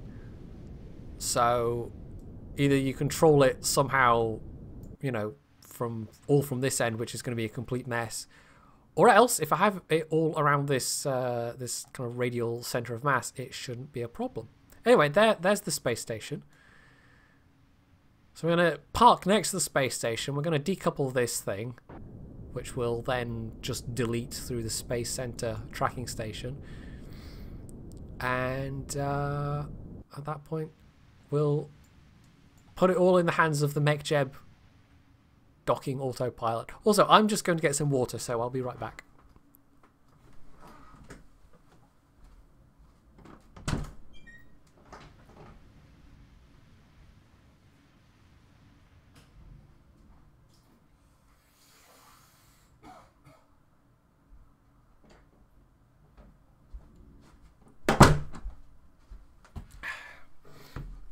Apologies if you heard me slamming the door. Well, not slamming, but you know. But yeah, it's been really cold here today, and I've got really crappy heating. I've got electric wall storage panels, which are horribly inefficient and horribly expensive. And because it's it's not council house exactly, but what was it they call it? It's social housing basically. I'm trying to think what the proper name is now. Is it an Almo? I can't remember exactly, but anyway, what would have once upon a time been a council house, but is now it's a separately managed thing, but it's still social housing. I'm explaining this way too much, but yeah, if I do anything like that, well, it would be way too expensive for me, and in theory, you know, the landlord, as they are, you know, it's their responsibility to do it, but because they manage all of the social housing in the islands, they have kind of rolling upgrade program. So last time round, they were doing heating upgrades to houses in this area. Mine didn't qualify, unfortunately, so I've got to wait till the next round, whenever the hell that might be. Right, so we want to basically be relatively stationary, or stationary relative to this. Well, you could say relatively stationary. And we've crashed. For goodness sake. Yeah, it would work as a bit of English, but anyway. But yeah, the whole point with me mentioning the storage heaters is if you don't put them on the night before, I mean, if you put them on during the day, it's more expensive, and also they take a really long time to heat up. So basically, you need to have them on overnight for it to then be warm the next day. And I didn't last night. But it's, I mean, I try to not use them as much as possible, but I kind of then end up having to rely on you know, the weather forecast to tell whether it's going to be cold enough to warrant it the next day. And invariably in winter I end up using them more anyway, which is always quite expensive, but it's that or just, you know, be very, very cold. So that might take us to our last autosave point, which is going to be a bit annoying, or it might take us...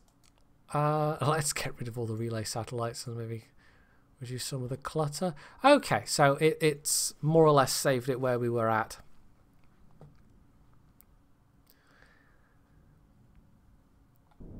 Did you get bitten by a poisonous koala bear?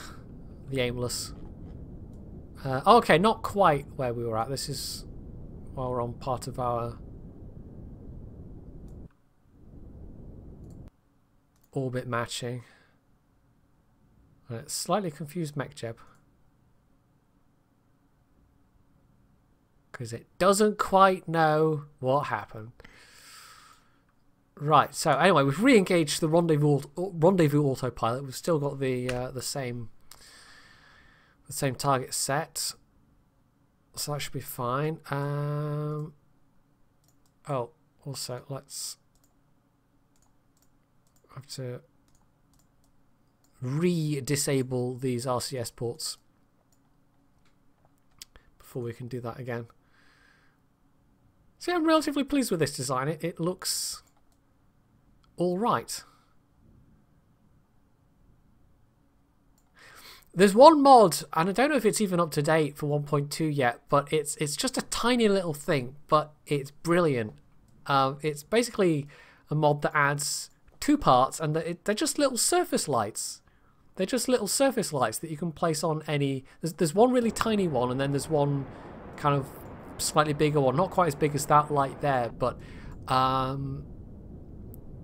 it looks a lot bigger than the little one. And you could just add so much kind of flavour using those. And it's just a pity they're not part of the default thing. I should maybe try and find that. But this is how it starts. I think of that one mod, that one little mod that I really want to add, and then before I know it, I've got like 24 downloaded. And then they do some minor update to KSP and suddenly none of the mods work.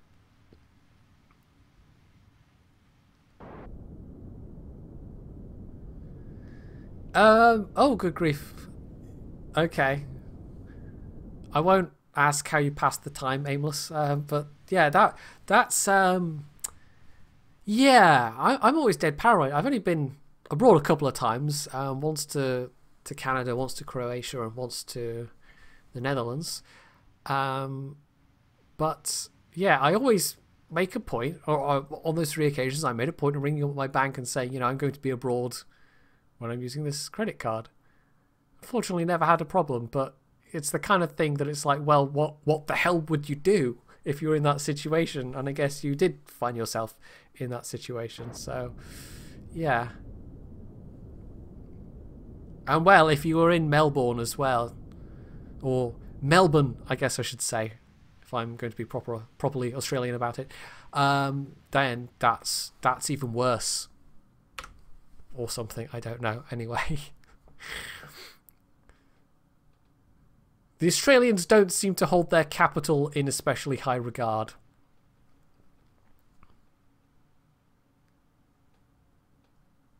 I just thought it was really terrible. Like, it's not even a joke, I could say, but I'm going to say it anyway. It doesn't qualify as a joke, but anyway. So, yeah, capital of Australia, that's Ottawa, right?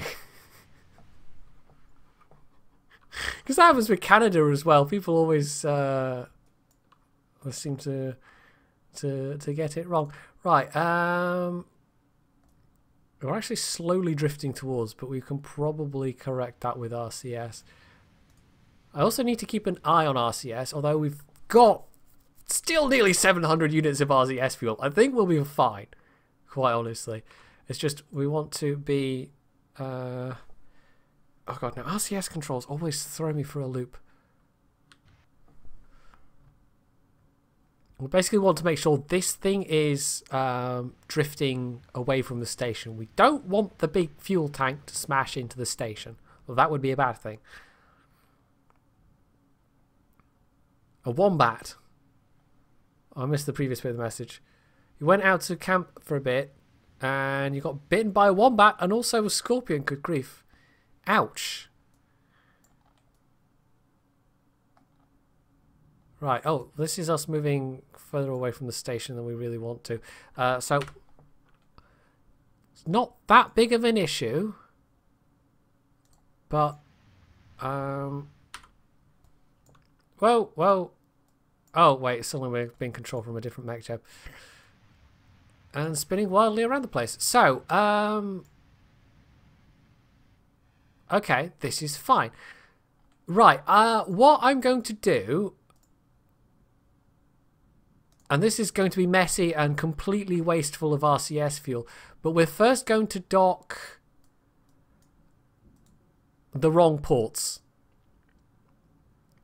Set as target. And then once we've actually got it docked, because we're drifting away at the moment, we don't want to be drifting away, and I'm not confident enough with my RCS controls. I can never control it with RCS. It always throws me for a loop. Yeah, we're going to dock the thing. We're going to get these undocked and plonked somewhere different, and then why are we spinning all over the place? I don't think it quite knows how to. Yeah, MechJeb can be a bit. If you're trying to use the docking, oh pardon me, the docking functionality, can be a bit funny. You know what I could do? I could just set the autopilot speed right down, so we're on a slow drift towards the target. Right, and then kill rotation. Okay, because MechJeb's being a bit... I don't know what MechJeb's doing, but it's not entirely happy. Right, so, having a good seesaw around the place. So we need to re-enable those RCS ports. I don't know why we're doing this, by the way. We're set to kill rotation at the moment, but MechJeb was having a little fit about it. Enable. So this is the theory. This is the theory. This is what we're doing. If it goes according to plan, then it'll be fine. So control from here, and we'll just say dock it to that one there. In terms of electric charge and monoprop, we're absolutely fine. We're not getting any juice in at the moment, but you know, we're just doing a short hop around there basically. And oh, we could have put some lights on these things. I didn't think of that, but it doesn't matter. It's not important. Right, we're going to rename these things. I don't even know what we would... Technically it's a ship because it's got a command seat. What was the... Silent Running, what was the name of the three droids? It was something like Huey, Louie and Dewey. They were named after the cartoon characters. God, how do you spell Huey? No, wait, that's a... I don't even know.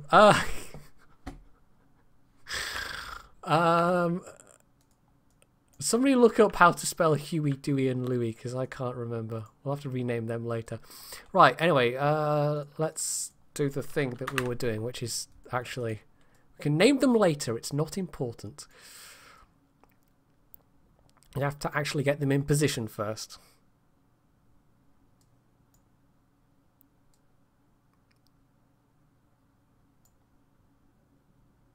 Which we seem to be doing by drifting slowly away, but it's fine, I think. Yes, it is, okay.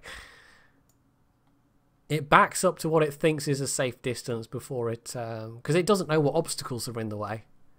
So this is... If you're just lazy and using MechJeb to do all this like I do, then you really want to make sure that your docking ports are not like nestled in amongst a bunch of other stuff.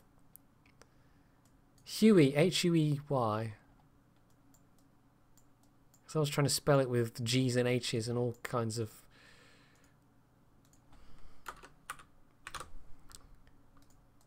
Okay, so this is going to be our first one. English is difficult. It is, isn't it? I thoroughly agree. So that's our first one. That's the docking arm debris. And there's the space station. We're slowly drifting away from it at the moment, actually, which is not ideal. So, you know, I should probably not be yakking and actually get these things attached post haste. So control from here, set as target,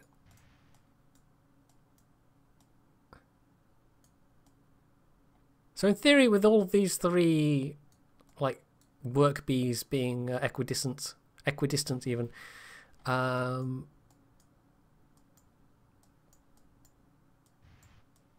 should... Oh, that's a bit of a quick approach, but that's fine. And then that one's all RCS enabled, so again, we'll quick save, decouple node, and we've switched to... there we go. Switched to the wrong thing there, but that's fine. We're almost there. Set as target. Doing exactly the same thing. So basically these are flying fuel tanks with a command seat on. I really wish I'd thought to put on at least one, like, spotlight though, but never mind.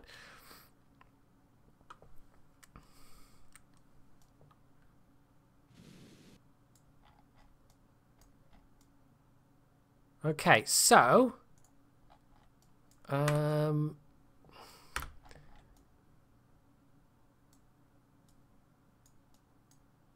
that's already so far away. Right, so we want to control from here. I do all of the scrolling, and then we hope KSP doesn't crash when I'm trying to look at the space station like this.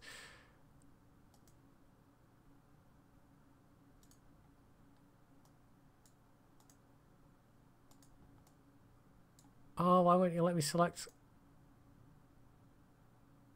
that as a target? Right, we might need to...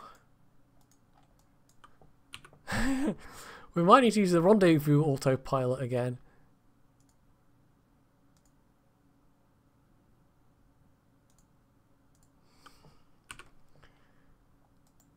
Which it should be able to do with the RCS, although the RCS nodes are maybe in a slightly funny orientation. But anyway, this will just puff us gently in the right direction. Because even though we are drifting away, our relative velocity is actually not that high. We're only about 1. Well, it says there exactly 1.2 meters a second moving relative to the target. So why isn't that... oh god, I can never remember what the control is. That control. There we go. I'm having to do this manually because MechJeb apparently doesn't want to use RCS manually for this. Right, it's H. I need to remember to press H. In about a minute's time.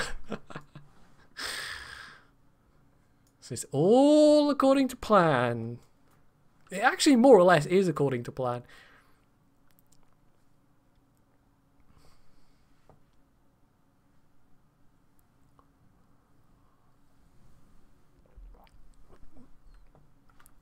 Right.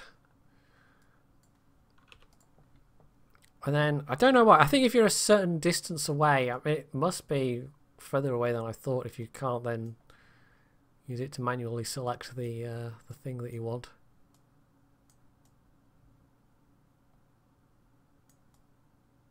So yeah, it's this port here because we want these ports to, even though, well, actually, it'll make these be pointing towards the body of the ship. Do I necessarily want that? Or the body of the station, rather.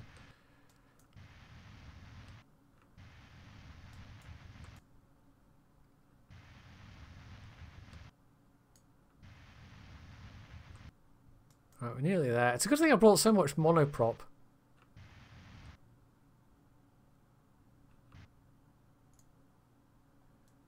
Okay. So yeah, this is the question actually. Which side do we want to dock? Because these are the little... Oh, clicked outside the window. No, I didn't. It crashed. Okay. Oh, KSP.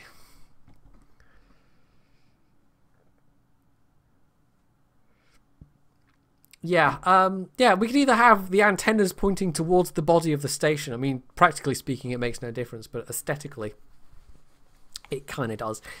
But then that'll put the little docking ports, which are where the work bees are going to live. That puts them inboard towards the station, which if I flip it round so the antennas are pointing outwards. I didn't really think that through, but never mind. I think we'll just have the antennas pointing inwards. Or I could do a quick save and we could do it both ways. And see what we prefer. Also, yeah, if you think wombats are scary, don't mess with kangaroos. Not wombats, wallabies. Although wallabies and wombats, I don't know what I'm going with. Anyway. Right, the docking arm ship. Terminate. So that's the fuel tank that was just flying off on its own.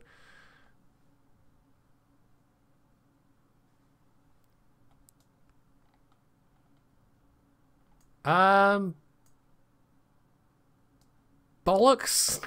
That was the wrong part. Okay. Quick load! It's a good thing I was quick saving so much. Right, where are we? Where's the thing? Oh, right, okay. So this is where we were at. God, we have to maneuver close to the station again, apparently. Because I deleted the wrong thing. I deleted this. Whoops. Right, set as target. Engage autopilot.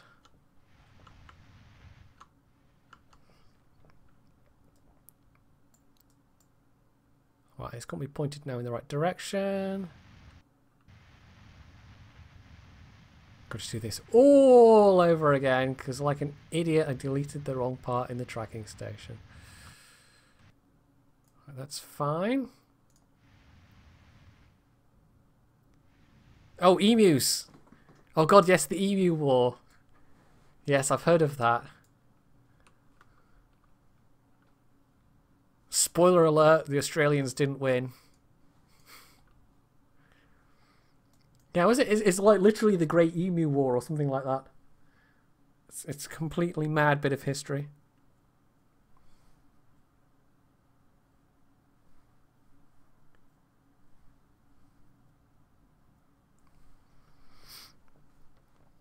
Anywho, this would be a little bit easier in daylight, but it's fine. It's a good thing I put some lighting on this.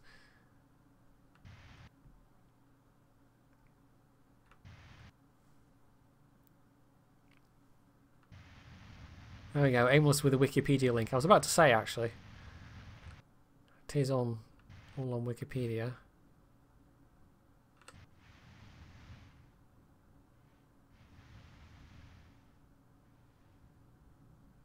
Right, disengage autopilot.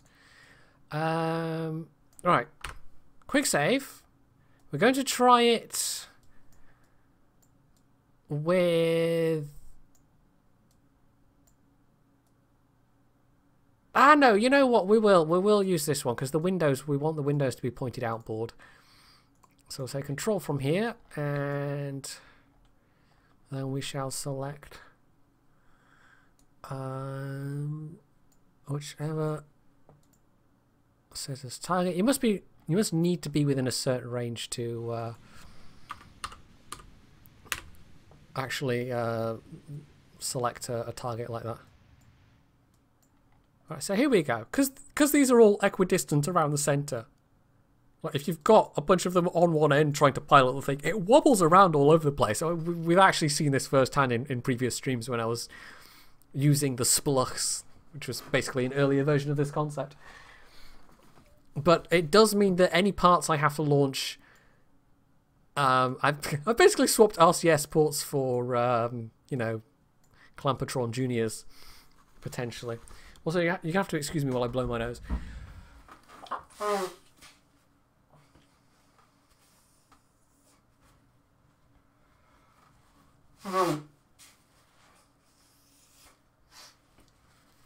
There we go. But I just think this is also the more fun way to do it. Right. Also, what orientation do we want this thing to be in relative to the space station?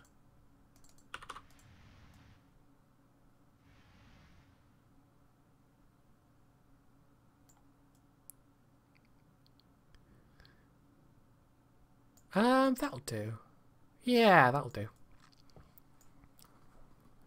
So once that's docked, we'll go back to the Space Center and actually delete the proper ship this time, and then we'll put these in their proper parking spots, and it should be all good. And that'll be the first part of the space station, plus the, you know, the actual bits that we need to construct the rest of it.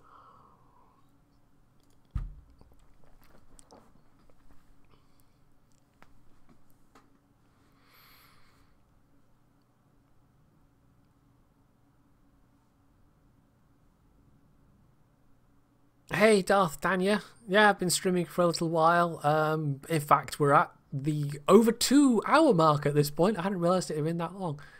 Yeah, I've apparently dropped nearly 3,000 frames along the way, but my connection hasn't actually dropped, which was what I was worried about. It's just packet loss eating frames rather than it forcing the connection between me and the Twitch service to fail spectacularly. So anyway, so yeah, this is extra habitation. We've got huge oodles of space for monoprop, so we could literally build you know, a tanker to build to bring up, you know, an orange tank's worth of monoprop, maybe not quite that much, but it's what is it, 3 times 400, 1,200 plus the little bits from there, which is maybe another nearly 200. So that's like 1,380 units of monoprop. You could store quite a lot of monoprop on this station, and that's not even counting the 60 units or whatever it is that you can get between the 2 cupola modules that are on the station proper. And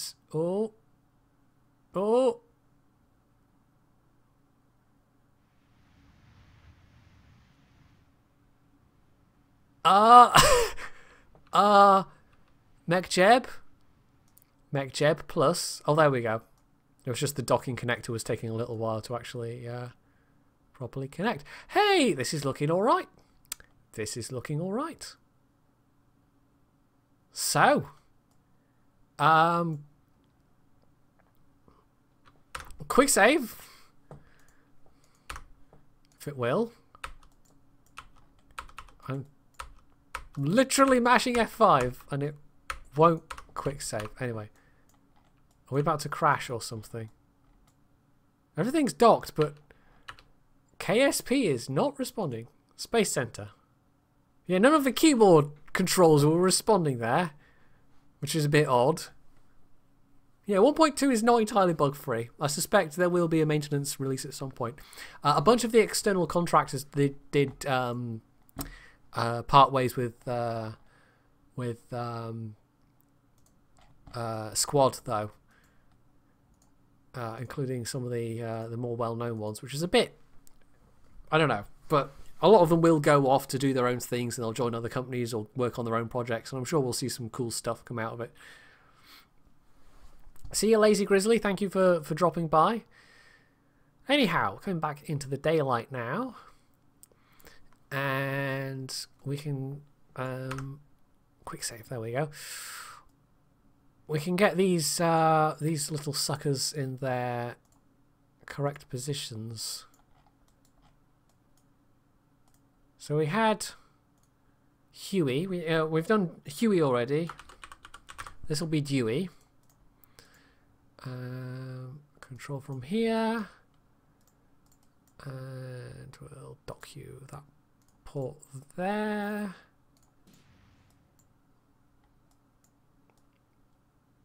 Basically just get them parked, and each of these has still got, I mean, we used up during those, like during the entire launch and during all those maneuvers, we used up maybe 150 units of monoprop, but you know, spread out between all 3 tanks, so we've actually got still quite a lot of monoprop left on these little fellas.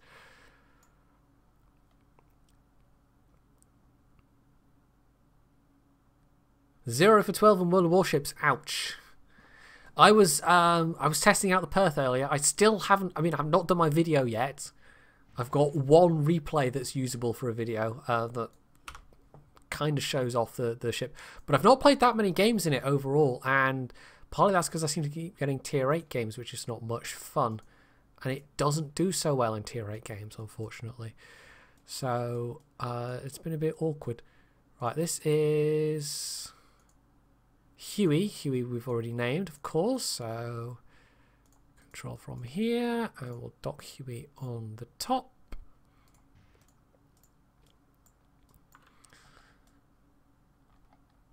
So basically, things coming to visit the station will come and park in next to, you know, they'll come and dock in this section here with the clan patrons, and then I don't know, we can use these for construction or for grabbing cargo or whatever. As long as it's got a docking port on it somewhere, we can go and grab it. You could probably, with the amount of monoprop, and I don't know how you figure it out, but with the amount of monoprop that's on here, I had to guess, I would say that's probably the equivalent, like, with a full tank of like 1,000 Delta V, maybe? Just because this is just, it's such a small thing. It's literally just a fuel tank with a couple of bits bolted on it. So, yeah. Oh, hey, Brett. Yeah, the Perth is not... It's an awkward ship. It's an interesting concept, but the execution is a little, I don't know, lackluster. And you compare it to the other tier 6 premium, the Molotov, and the Molotov is actually fun. Why is it saying that's a rover? I don't know. Anyway, so Huey, Dewey, and so this is going to be Louis. I have not seen Silent Running in such a long time, but it is such a good film.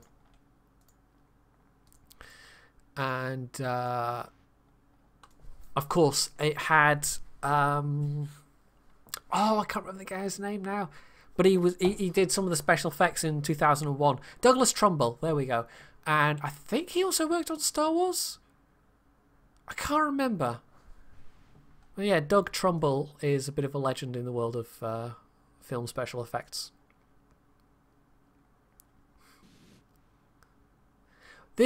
Honestly, for me, the most lackluster thing about the Perth is, yeah, you get the HE, but you lose you don't get the same British AP. I made this mistake with the Belfast, actually. I said you know, it gets the really good AP shells and HE. It doesn't. It's different AP shells, and the Perth is the same. It doesn't get the HE shells. I've just noticed a thing. These things are totally blocking the view. I should have... Oh, I don't even know. Maybe I should have put that thing up like at the top of this, and then we would have had plenty of space for these docking nodes. But basically anyone that's in there, they're going to get a really good view of these things. Never mind. It doesn't matter. It doesn't matter. Anyway, so the station doesn't even have any crew at the moment. Right, I can't dump any fuel into these and get rid of that thing yet, can I? No, I don't think so. I could, however, can retract those panels, just so that anything incoming isn't going to bash them off and create lots of space debris. So, I guess we'll launch the science module next. Let's go to the Space Center. We might need to... I don't know. We could do that, or we could run some contracts. And we'll see what contracts I've got available, because there might be an interesting one that's popped up in the meantime. Plant a flag on Minmus. Well, you know what? We'll take that one just because. In fact, we could go on a mission to Minmus and make a landing.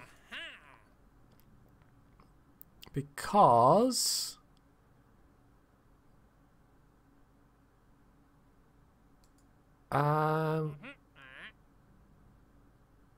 explore Minmus. I've actually landed on Minmus yet. I swear I have, but I might have only sent one expedition there. Docking on or around Minmus. Oh, that's what that contract is. Yeah, let's go and land on Minmus. And I can maybe fulfill a tourist contract and we'll get some cash. So let's run it through to the morning because I like to launch in the daytime or when there's light. But yeah, with what was I saying? The Perth, you basically get the HE, but the Leander doesn't have a good range to begin with. You actually have a worse range. Some of the tier 4 cruisers have a better range than the Perth does. Well, I say some of the tier 4 cruisers. I think I'm basically thinking of the Phoenix here. But some of them aren't that far behind it. It's awkward, especially when you're bottom tier. If you have to get that close, and yeah, you get a spotter plane available, but your accuracy is not that good. The spotter plane only increases it to about 15 kilometers, and the cooldown is quite long. Don't think I've been able to use more than 2 spotter planes in a game. And there's the smoke cooldown to work around as well, just because of the way the smoke mechanic is different on the Perth. So I'm still marshalling my thoughts on the Perth, but overall I'm not that impressed. Right, which... Oh, I know which one we're sending up. Right, I don't think... So this is the KS3, which is very imaginatively named. I don't know why I call it the Carolus. I just did. But yeah, this is my lander / command module payload, and it's quite a simple little lander. It's actually potentially could land up to 5 Kerbals, but you know, we can only take 3 along on this trip. But as you can see, yeah, I just basically slapped a bunch of command chairs on the top of the Oscar B fuel tanks, and then it's got all the science stuff on the bottom. Although we can take that lamp off, actually. That was proving to be unnecessary. Oh, actually, no. Undo. Let's leave the lamp. The lamp could actually be useful if you're landing in darkness. So yeah, there's that. And then the other thing that I've got that kind of goes along with it, because my idea for this system is that this launches and, you know, this comes back. But rather than haul this back to Kerbin, my idea is that I just leave it. This works for either the Mun or Minmus, but it just gets left in orbit around whichever body. And do I really want that panel there? Actually, I want to make that a smaller panel. We can then reuse this without having to launch another one. So we would use a different launcher at that point, which could carry more crew. And also some replacement. I'll just stick a simple panel there, why not?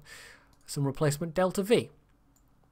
And I was like, I sat down, I was like, okay, I'll come up with this relatively cheap, you know, in the same range as the rest of my like maybe around 30-40k, because the other ones I used to get to orbit and that could go to orbit around the moon, like this design here, for instance. This can carry 3 passengers. It can orbit the moon or Minmus and come back, but it can't, you know, it's got no docking ports or anything like that. It doesn't have any RCS control. You add RCS and you add all the other stuff, it's going to mean a redesign. I actually had to go at redesigning something along these lines with a docking port on the nose, but it was actually really quite awkward to do because you don't get a 1.25 meter command like an inline one apart from this, and this creates aerodynamic drag.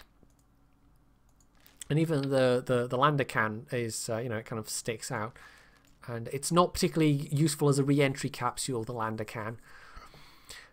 So what I did was I was like, oh, I'll come up with something nice cheap that, you know, will kind of replace that design, but it'll have a docking port and it'll be able to take extra fuel along with it and yada yada yada.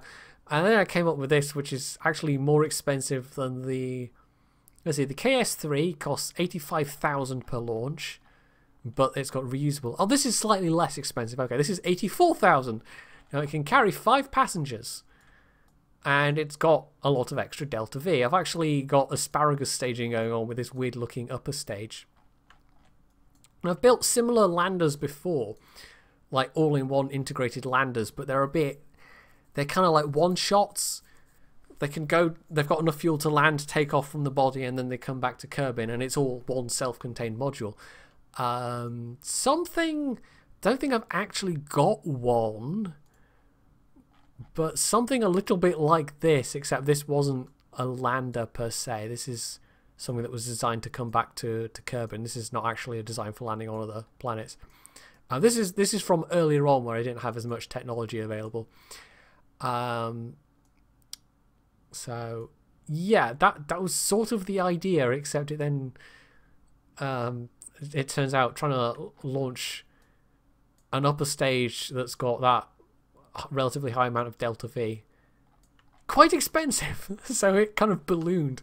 But you know, I've got the docking port on the nose. It can carry 5 passengers, and it carries enough fuel not only for itself, but it can take fuel to refuel the lander as well.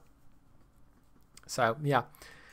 Am I going to preview the new French Heavy Premium? I am, Redman. Although, again, it's kind of like the Perth in Warships. I'm not that overall impressed with it. The FCM is the better buy, most definitely. But it's not bad per se, but it's kind of like the M4A1 Revalorise or the Lerva. It's one of those premiums where you think, well, this is not completely terrible, but... and there are several rather large buts. So, yeah, it's okay, but it's not anything fantastic. It's a one-trick pony. That's my main problem with it. It's a one-trick pony, and it's not a difficult trick to overcome. So, yeah.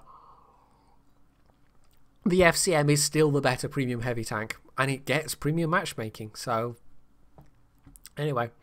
Thanks for joining us, Jen Alexeyev. I realise with the delay between me saying this and it actually getting to the stream, it's probably going to make it too late for people to actually hear it, but anyway, never mind.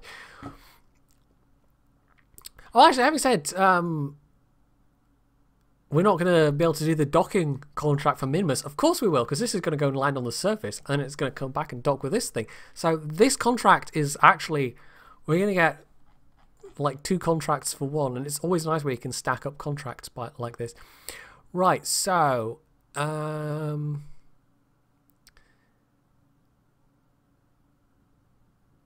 Didra wants to fly by Minmus. Bartgas wants to orbit around Minmus. Janlot and Heluna all want to do the same. We'll take one of them. Yeah, we'll take one of them. And then what we can do is... Oh no, I know what we can do. I mean, technically we could put someone in the first time I did this mission to the moon, and this was it was an earlier version of this thing, so that lander is I deorbited it into the moon, but I left the lander empty. But what we could do is we could take 2 crew and 2 passengers, 2 tourists, and then because I've got these lander seats on the outside, you know, we could shuffle people around using the command seats. That's fine. That works perfectly. So we'll take Valentina, and we need a scientist. I think Bob's already been. Mirette. There we go. And the reason I take the scientist is because a scientist can reset the science experiments. And this is why this becomes reusable and it's not just a one-shot thing. So, we wanted... Oh, God. Didra. Kerman. And... I think all of the other tourists also want to go to Minmus. But I can do one of my other ones for that. That's not a problem. Heluna. Let's take Heluna. So 2 tourists, 2 Kerbal-nauts. Yeah, I'm holding off actually reviewing it until this buff happens. Because I've sort of been in this position before.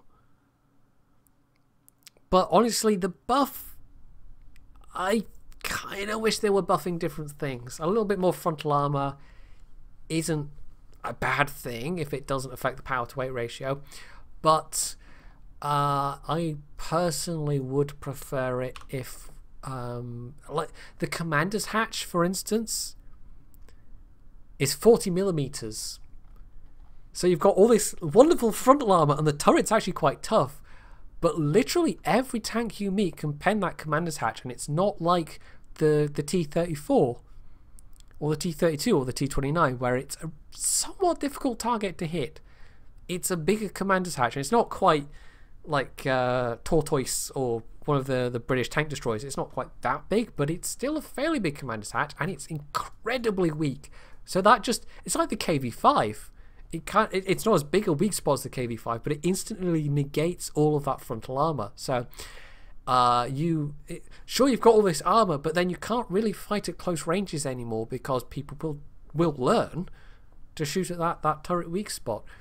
So yeah, if you can stay at the medium to long ranges, then okay, but at that point the rest of your frontal armor then sort of becomes a bit less worthwhile, and suddenly you wish you had some more mobility to work with, and then you realize, oh wait, yeah, the FCM is actually a superior tank. So yeah, right, we want auto stage 4. Wait, what's the staging here on this? Yes, 3? No, I can't remember I can't remember which stage is which now. 4. It's stage 4. Okay, there we go. I'm just trying to remember, because you don't want to set it to auto stage too far, otherwise you might completely mess the whole thing up.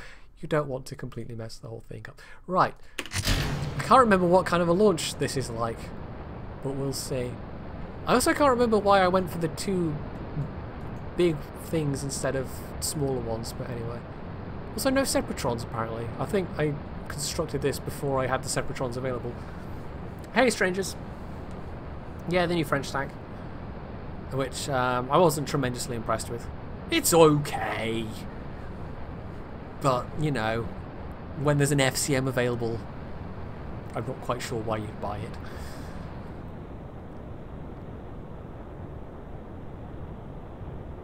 Probably one of the worst things for me actually was the mobility. Now, the power to weight's not too bad, but the terrain resistances are absolutely horrible. The soft terrain resistances, it's not too bad with there's other tanks that are worse with the soft terrain resistances, but the medium and hard terrain resistances are absolutely the worst for a heavy tank at tier 8. They're really quite terrible, and it's also not got a particularly good hull traverse rate. So even though in theory the power to weight's not bad, the top speed is not bad, it actually feels quite sluggish. It's not a nimble tank at all. So yeah, it made reacting to stuff happening quickly around you not particularly easy. And also I've just noticed there's some weird gaps going on with these, probably because the twin bore has these built-in bulges for the engines, and it's yeah, it's meant the winglet has a weird looking gap when it attaches to the hull anyway, or to the fuel tank. So this is a fairly boring standard launch. Oh, you were at Comic-Con, were you, Brett? Nice. I'll have to look out for you.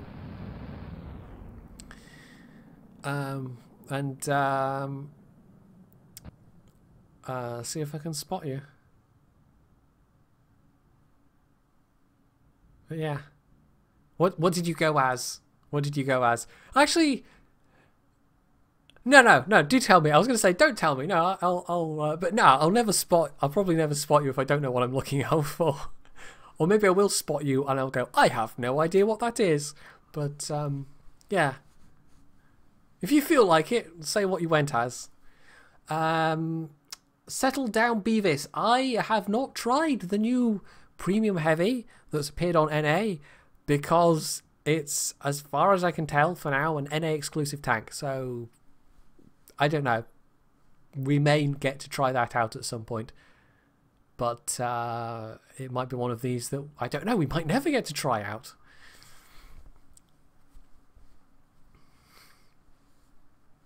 Yeah, look at the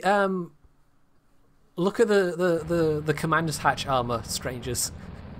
I've played some battles in it, and this is obviously still before it was buffed. I don't think it has been buffed yet, actually. But I was coming up against tier 6s, who were clearly not totally unintelligent players, and they were like, "Oh, there's a Commander's Hatch. Let's try shooting the Commander's Hatch," and it was like every single shot penned. I was bouncing. People that were trying to shoot the hull, I was getting some decent bounces, although it's one of these awkward tanks where, yeah, you could angle the hull to get more frontal plate armor, but that makes your shoulder plate armor weaker, which is obviously no good. So why didn't we deploy the... Oh, we didn't deploy those because we've still got a bit of fuel left in the main stage. Never mind. We might as well hang on to that. That's a 400 meters delta V that we can use to thrust our way to the moon. So yeah, overall, I was not impressed by it because it's, like I said, it's like the KV-5 and it's not quite as big as a weak spot as the KV-5, but it's still a reasonably big weak spot. So, it's not going to be difficult for people to hurt you if they have any clue what they're doing.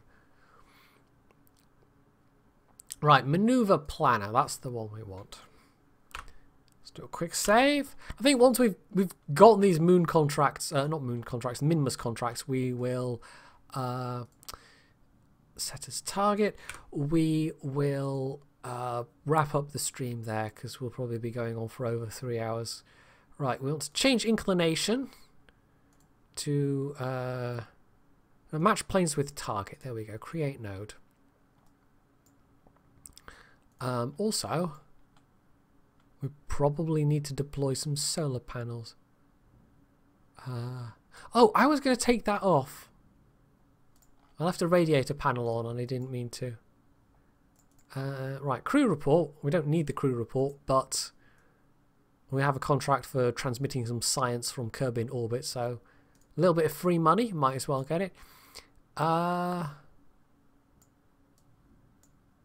Oh, I know why I can't see the...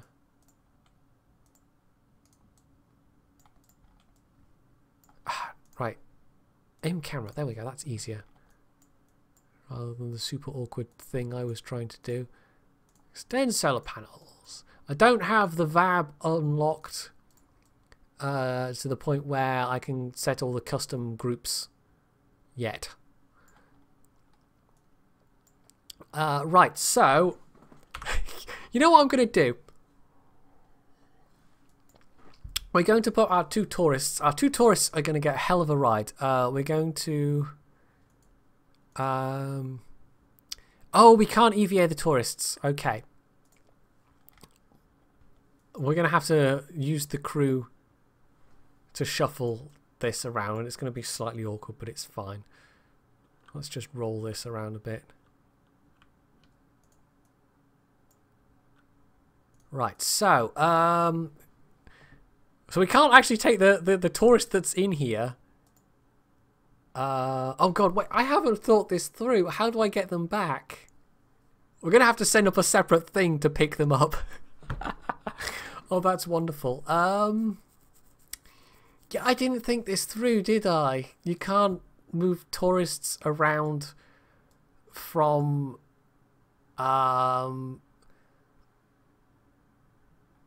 oh, I know what we'll do. We'll just leave either our pilot or our scientist in this thing in orbit around Minmus, and it'll be fine. It's not like they're going to starve to death.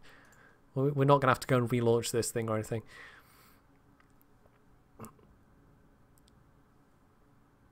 I'll make sure what's that window down below. The windows do various different things. I've got everything unlocked at this point. So the maneuver planner you can use to set up various things to do with maneuver nodes. So I've set up a maneuver node to match planes with Minimus, for instance, which makes then burning out to Minimus a lot easier. And at that point, I'll then use it to hom and transfer to target, and that's how you then set up the transfer node to Minimus. And smartass is basically just replacing the SAS with various functions, which you can use even if you don't have a pilot on board. Delta V stats is fairly self-explanatory. That tells you all your Delta V stats, everything you need to know. I'm trying to think what else is useful. I used the docking thing and the rendezvous autopilot earlier, so you can tell it to match orbits with something, which you can actually do yourself manually with the maneuver planner. It's not too difficult. You can, match planes with targets, and then you basically you burn out to a wider orbit so that it can catch up. Basically, you use the hom and transfer at that point, the hom and transfer to target, and then you would once you've gotten that transfer node, you match velocity, so you slow down to the target velocity, at which point you are, however many 100 meters away. And you might need to finagle yourself a bit closer, but the rendezvous autopilot does all that in one panel. Essentially, you don't have to do all those separate steps yourself. Anyway, so Mirette's our scientist, so Mirette's the one that's going to actually be doing all the bits and bobs. She's uncomfortably close to the solar panel there, so let's switch back. So we can still transfer the crew around, of course. So we'll transfer crew, get our tourist Haluna into there, and then Mirette, who is there we go. Do a little EVA, and Mirette can sit in the lander, and that's all fine and dandy. But she's going to have a rather long wait before she comes home, unfortunately. She's going to have to stay up here, because I just didn't completely peg that, of course, if I'm leaving the lander in orbit, I've only got 3 seats in the capsule, but there are 4 people. Yeah, so that was a bit of a derp. Anyway, right, let's click auto warp and then execute next node, which just does it all for you, which is nice. We've got, wait, how much?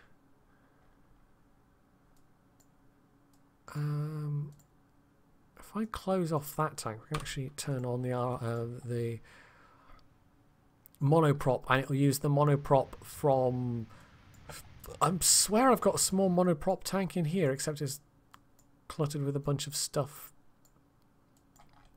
Anyway, so this just warps to the maneuver node for you. It's quite a handy little feature. I quite often use the maneuver planner, even if I'm not using any of the functions, just so I can use the execute next node function with the little auto warp button toggle, and it does it all for you, even if it's a maneuver node I've set up manually for myself.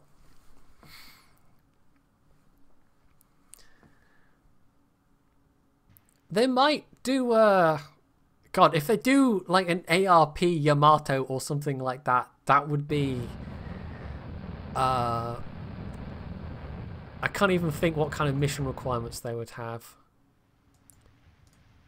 Also, I've just had a thought. There's another panel that's kind of useful, utilities, and that brings together a bunch of things that some of them appear in the Ascent Guidance panel, but the one I most use here is the auto stage function, which we will want it to stage 4. So that's fine.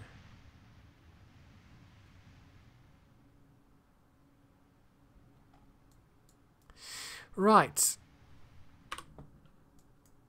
So we've got the planes matched with Minmus now.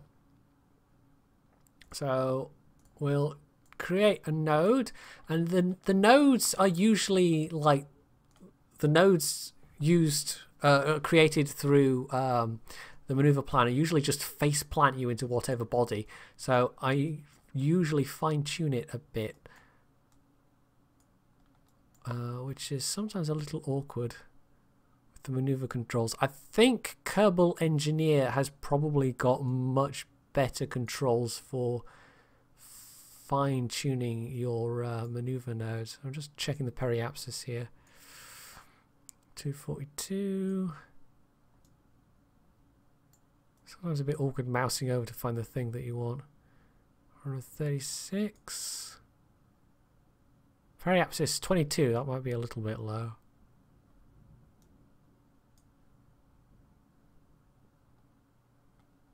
Oh yeah, you can scroll wheel. I always forget you can scroll wheel. Right, periapsis.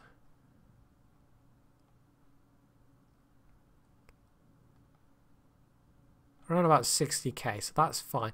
Yeah, because we've got it set up to stage automatically, again I can just click execute next node. It'll stage away this section here, and then we'll be onto our trajectory of going to the moon. That made sense.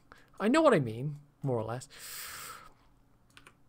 So yeah, that's going to flip me around the right way, and then we should be on our way. I should probably extend the antennas as well. If I can find the damn things. Just so we are always in contact. And it doesn't matter that much for the main command capsule because I've got a pilot on board, but for the lander, when there's a scientist on board, essentially it is MechJeb that's doing the work, but because it then counts as a probe, you need a radio contact or a communication contact. If I can actually remember where I put the dashed thing, that would be quite useful. Oh, there it is, sticking out the side. Just extend antenna so it's actually functional. Right, so we're about to boost out to the moon.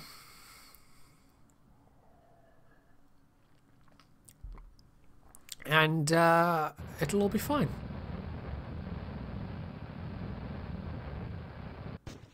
So that's used up that bit of Delta V, and now we're onto the command thingamy. And it looks a little bit Apollo-ish at this point. I mean, integrated landers are all well and good, but they limit how many times you can hop around. And Minmus especially, because Minmus is a really small body. It's not the smallest body by any means, but on the moon I found... I mean, this thing goes up with full fuel tanks. This doesn't have enough fuel to refuel this thing to make further hops. But on the moon, it could make 2 landings with... a little bit of fuel left over. On Minmus, I'm expecting it to be able to make maybe kind of 4 landings. So that's 4 different zones we could hit for science. And of course, because we've got a scientist on board, she can just reset the things every time, and it'll all be good and dandy. You can actually see one of the command seats out of the command window. Let's see what Mirette can see from her point of view. Not a lot. Oh, whoops. I keep forgetting, if you go and have a look at somebody inside a capsule like that, that changes the control node. Or the, you know, the whichever thing is actually controlling the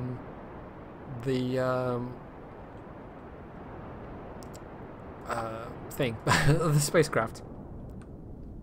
It changes the what it considers the spacecraft control thingy to be, which can throw you off rather considerably, potentially. Right, so we'll just auto warp out to Minmus, which is going to be an 8-day journey.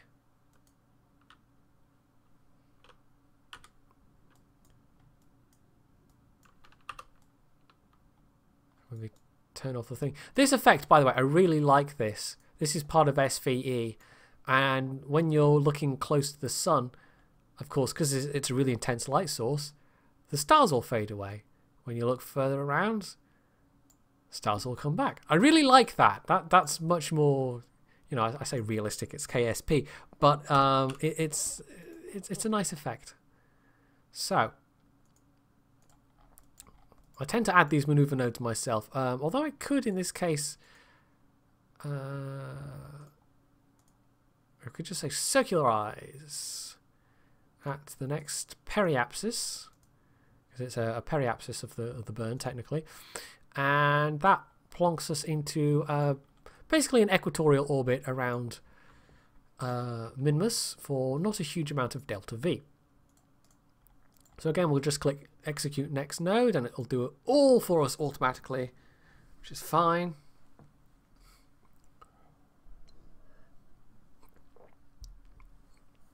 I've got this little moth, and obviously none of you can see this, but I've got this little moth that keeps flying across the main monitor, and it's actually quite distracting. I keep thinking giant space bugs are attacking my my spaceship, but no, it's just a little moth.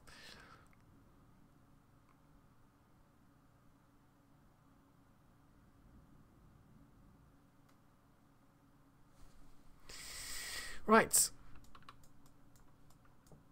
Oh, there we go. There's Minmus. That's a slightly better view.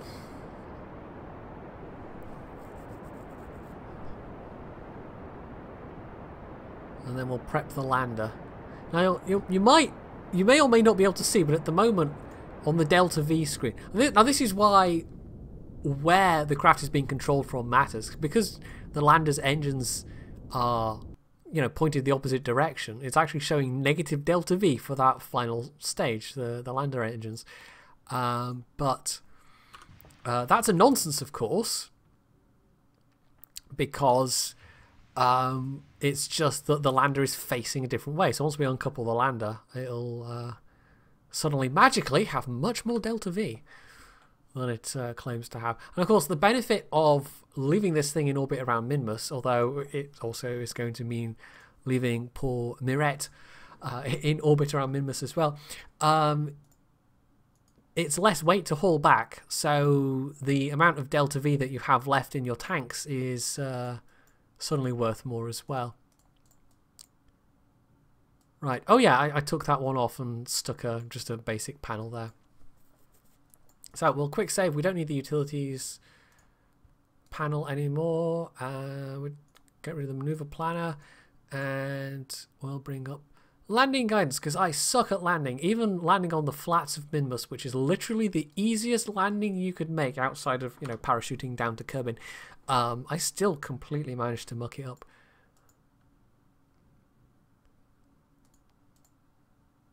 Right, so totally fine. That's because I had like smart ass saying prograde. Remember how I mentioned that they're pointed in essentially different directions? Yeah. Well, how much? Once we redock these, that'll get us some. We'll get some nice contracts out of this. This is, you know, 2 tourist contracts. We've done a science around Kerbin contract, and okay, we've only got the monoprop that's in this thing basically, so we don't want to use any more monoprop. But this is going to be the thing that's docking with this. This is not, you know, doing any of the docking itself. So here we are. We activate the engines. Suddenly we have 1800 delta V, which is all right. That's conservatively enough for 3 landings. I suspect if I was being a little bit riskier, it might be enough for 4. Also, we can just ignore that blue ring. That's another contractor that I've got. Right, so let's turn on flags. So we've landed on the Great Flats. Okay. The other advantage of using the landing guidance, because, you know, I do suck at it, is that you can use the pick a target function, and it actually tells you the biomes. So we've already landed on the Great Flats, and we've landed on the Greater Flats as well, apparently. Those are just ordinary flats.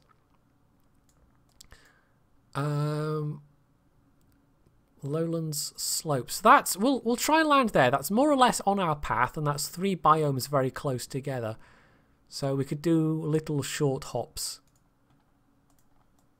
So if I just do another quick save, and then we say land at target. I'm actually carrying a bunch of RCS fuel that I don't really need. This thing's got fairly good control authority, but we'll tell it to use RCS anyway. I think it uses RCS when it's landing anyway for the fine adjustments. So yeah, basically it calculates all the stuff for you.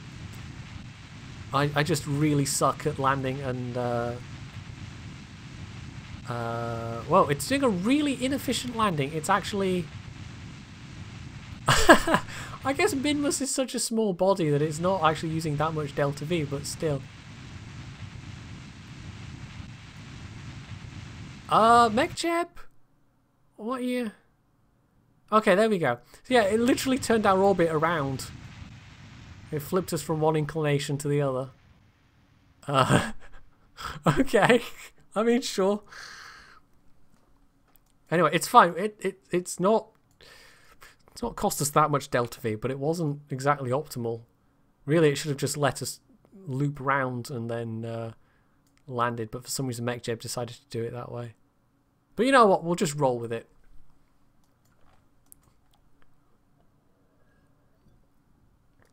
I'm trying not to save scum this too much.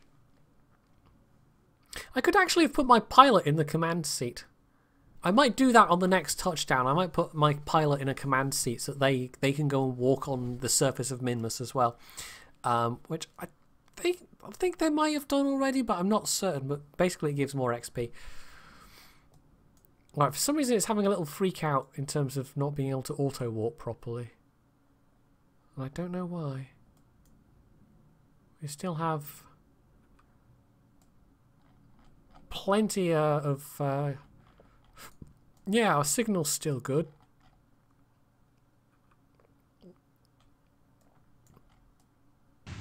And here we go. Come down for a nice smooth landing. We'll actually make it... I mean, it's really not...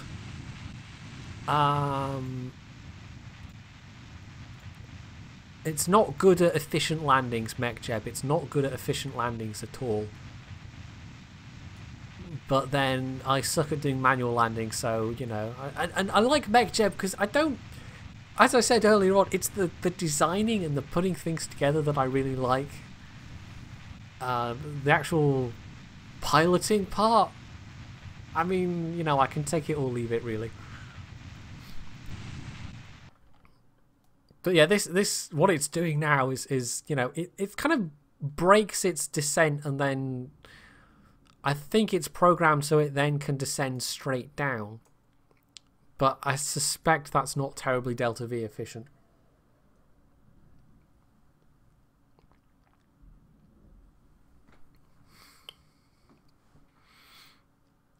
Yeah, there seems to have been some World of Warships server hiccups over the last couple of days, which is a bit unfortunate.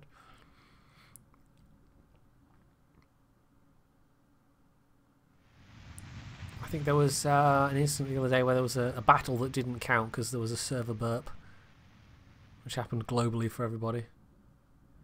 Anyway, we're just going to do a little boop onto the surface. But because this is Minmus, doesn't matter. And there we go, we're down. So, what was the contract for plant flag on Minmus? And it was worth quite a lot. And I've opened the KSpedia, and I didn't need to do that.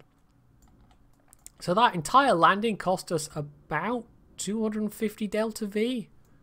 But we've got to take off and rendezvous with the ship again. Well, actually, no, we don't have to rendezvous with the ship again. We can hop around before we rendezvous with the ship. But we need to remember to take off in this direction and not take off in that direction and have to waste more delta V catching up. So yeah, we don't have to fully orbit to hop to another couple of biomes, because we've got the slopes biome very close by and then the lowlands biome very close by as well. So that's 3 biomes in easy reach. Anyway, let's do all of our science. So crew report will just immediately transmit. And then, actually, one of the nice things about a scientist is we can get them to do all the science themselves. We can log temperature, take the data. It's a pity I can't do this all through like a single key press, but like I said earlier, I don't have the VAB fully unlocked yet, so the ability to set action groups is you've got the basic ones, but you've only got a couple that you can really rebind to something else. Observe mystery goo, keep experiment, collect data, restore. So that's all of the experiments, fully everything, and then Mirette goes to get to have a little wee. Now I think I read somewhere you can, what's it? There's a key you can press, and you can actually control the head movements of the Kerbal, except I can't remember what the key is, and I'm just randomly hopping around on the surface. But you know, Mirette's having fun. Whee! This is the point where if you had a rover, it would be really useful, because you make a single landing, and then you get this kind of area where you've got a couple of biomes in close proximity, and you can just drive a rover up to them instead of having to hop around. Except then you have to have landed a rover. So, I don't know, swings and roundabouts really. So, EVA report from the surface, take surface sample, plant flag, and it's planting the flag that gets me, of course, quite a lot of monies. There we go, the little CalMac flag. So this was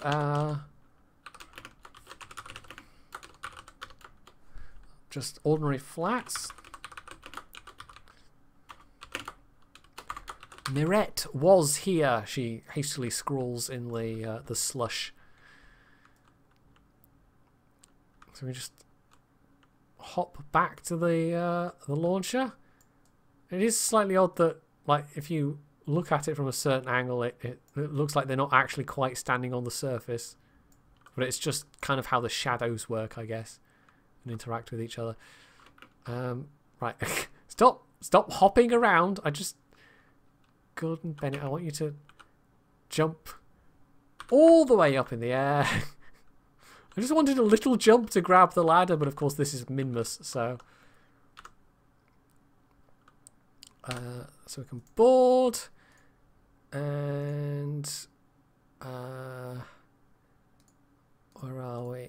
I've got a crew report. I'll just save all the rest. And, oh, hello. I accidentally hit the thruster there. I totally meant to do that. Minmus's gravity is weak enough that theoretically you could just use RCS in a lander, and it will be fine. Right, so before I accidentally hit the shift key and tried to take off slightly, I'll use the bring up the landing guidance thing to, I mean, we need an incredibly small hop. So lowlands is closest, and then there's a bit of slopes over here.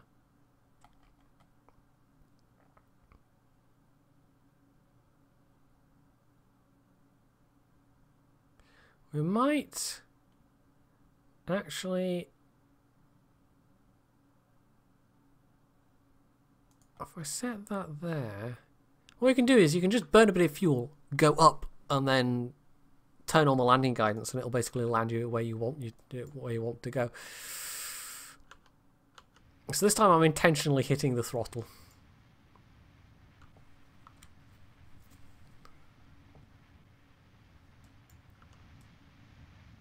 Well, this is such a quiet engine. It's basically a pair of the Sparks. Which are a very small engine indeed. Yeah, we want to just be up above the level of that terrain essentially, so I'm just going to fly straight up. And then tell MechJeb to do the rest. We're only really expending a very little bit of fuel doing this. Which is fine, we can actually see Mirette's view as we sail gracefully upwards. You could probably have her sit in the command chair actually. Right, we're not quite high enough yet. So this will be a slopes biome landing zone, and then we can make an extremely short hop and we'll get the lowlands landing zone as well. And then, I don't know, we might see if there's any other landing zones that we can just hop to in that area. I'm going to go for 4 on this trip, and we'll see where we are with 4 and how much Delta V 4 uses up. And then you know, we've still got to get up and rendezvous with the craft, but that's maybe 200 or 300 meters Delta V for the rendezvous maneuvers. Maneuvering around Minmus is really quite cheap. Right, we are above the level of where we need to be. So we're going to say to MechJeb that we want to go land over that a ways. Now we have enough altitude that we're not just going to smack into the ground. And it'll do it all automatically. Oh, this is the apoapsis I gave myself with that little maneuver. So I've basically gone up in a big hop. I probably could have cut the throttle before that point. I probably spent a bit more Delta V than I really needed to. I could have cut the engine and just let myself coast up. I wasn't paying attention to... you know, I should have just been in the map view, and then I could have seen where we were going to be. But anyway, we're going to come down very precisely on some slopes. Or we're going to smack into the ground really quickly. Okay. That might be a quick load. Oh dear. That could have gone better. Right. Cut throttle. We actually need to bring that apoapsis down because we're coming down with way too much velocity. So I'm utterly wasting fuel here. I should have not quick saved it in the air. I should have quick saved it while I was still on the surface. But yeah.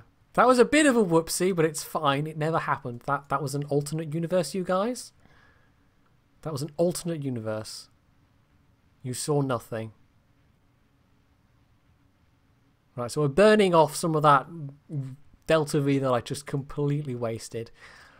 Right, that's... I think... in theory, fine. We're actually... This would be a slightly scary situation to be in. We're literally pointed at the ground and... right, so... we wanted... say, there. In theory, this is going to work, in theory, and we won't slam into the ground as hard. But... I don't know.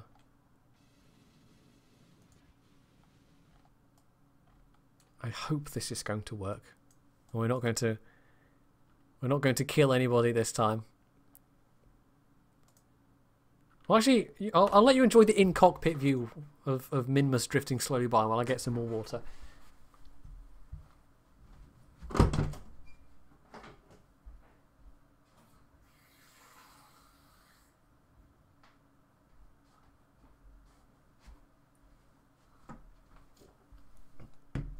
Right, I hope this mission isn't going to take too much longer. It's getting quite late now, actually.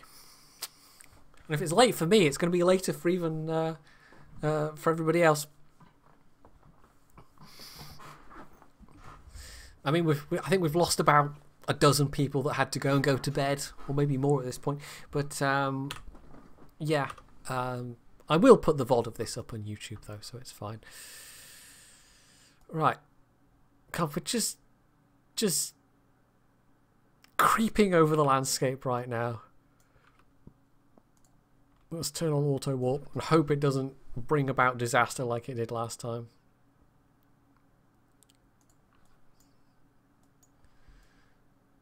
Because I don't know. It seemed to start breaking way too late. But using the MechJeb landing panel to do this is maybe a bit, I don't know. But even with these two tiny engines, I mean, we've got a thrust to weight ratio of over 15. So in theory, we've got enough thrust if it starts braking early enough. It's just it has to start braking early enough.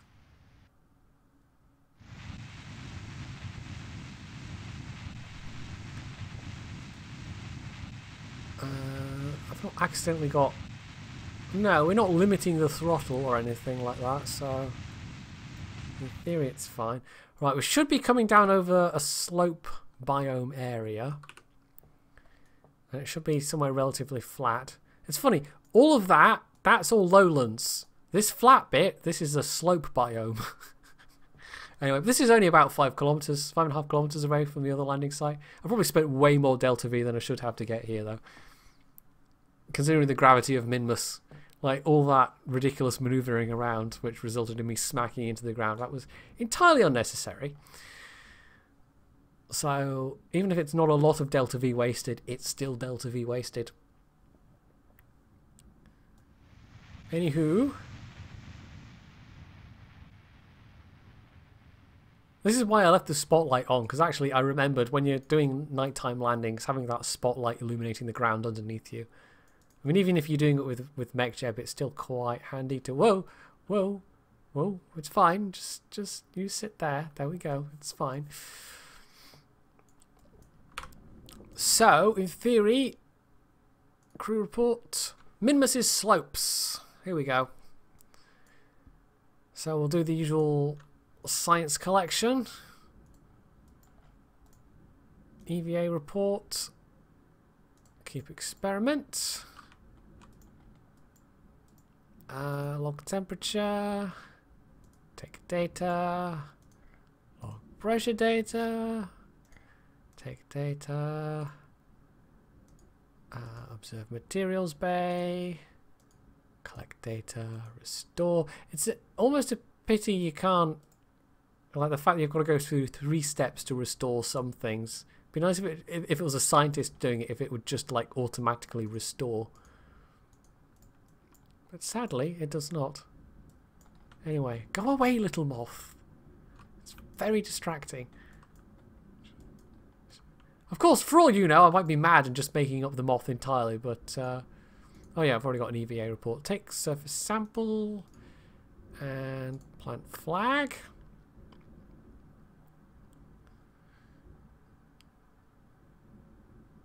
I just basically use flags to keep track of where I've landed. Because otherwise it's a real pain in the bum trying to remember which biomes you've actually landed in or which bodies. I swear there's a way, I'm not making this up, I swear there's a way to make the controller Kerbal's head, to make them look around. I've seen people do it in animations. Right, I think you just jump too high. I think we're going to have to just use the RCS pack to... Even though the door is literally right there. If you try and jump, you just go sailing over the thing. Right, so...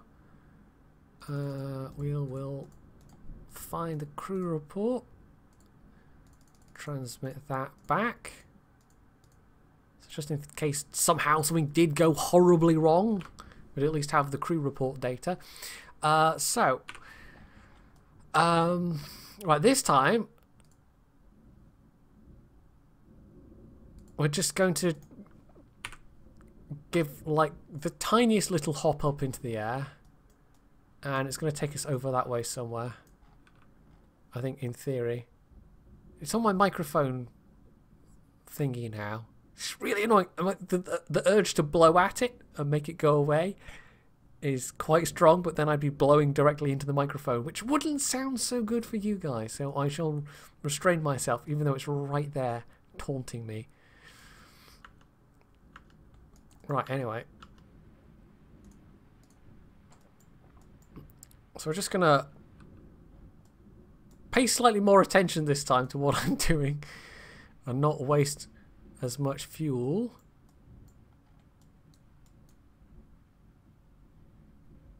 We'll let the apoapsis get up to about 4 kilometers. In fact, we don't even need to let it get up that high.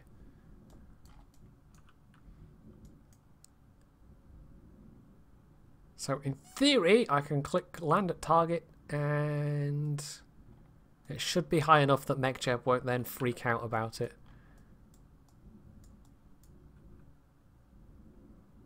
In theory, MechJeb.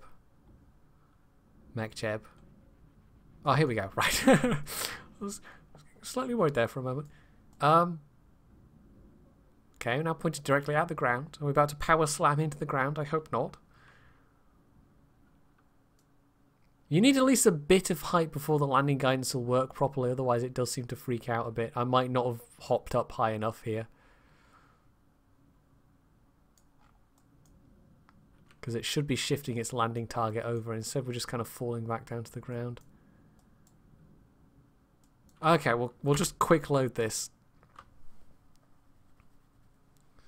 Blow up the moon! Sadly, Black gave her that is not an option. I don't think anybody's modded the Death Star into Kerbal Space Program yet. Because you just need such an absolute minimum amount of thrust to actually take off. Anyway, pick target on map. Maybe I need to pick a bit that's slightly further away. Oh, there's some Midlands biome right there. That is, if we hop over there then, halfway between there and the Midlands biome, and let our apoapsis. I think we should let the apoapsis get a bit higher this time, because I think that was the thing that's freaking it out, is it doesn't have a lot of height to work with.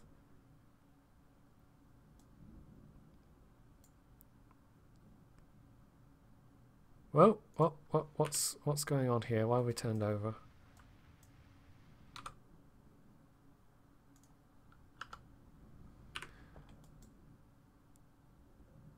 Right, we'll let it get to about, I don't know, 8 kilometers? We're just, like, puffing out the barest bit of exhaust right now.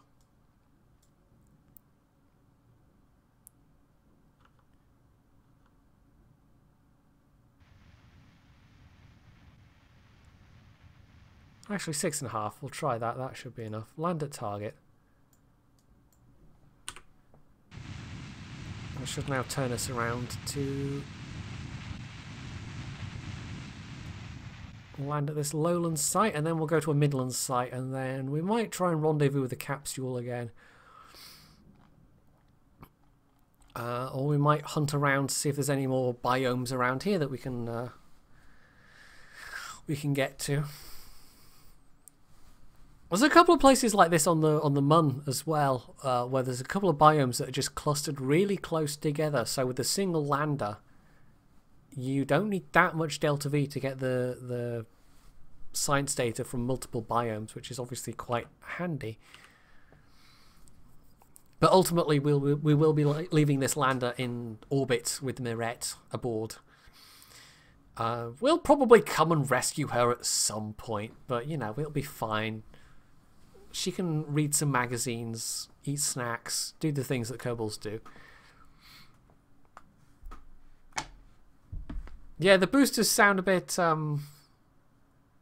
don't know. Or maybe you could hear the moth crawling across the microphone pop filter, who knows.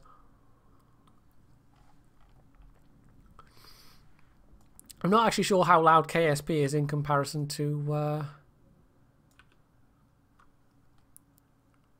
in comparison to the game, to be honest.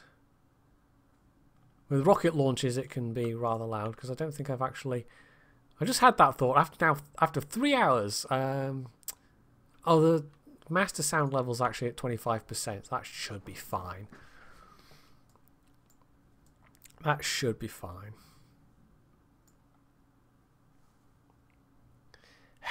This moth is taunting me, I swear. It knows I'm streaming to all the millions of people that are watching right now. It's just like, I'm gonna fly around in your face and distract you. MechJeb. There we go, MechJeb. Anytime now, MechJeb. Anytime now, MechJeb. There's literally a technique called suicide burning where you don't try and orbit a body first. You just aim so that you intersect the surface, which is what the initial maneuver was for going to Minmus. But instead of changing it so that you then can not hit the surface and actually burn into orbit, what you do is you wait until like the last possible moment before you just start burning at maximum thrust, and you just land straight on the surface, and that's called a suicide burn. And I've never been brave enough to try it. I don't know if there is even an option to do it with MechJeb. Yeah, I've seen people do it manually in videos, and it looks terrifying. So this should be Minmus's lowlands. So I'll send that data off.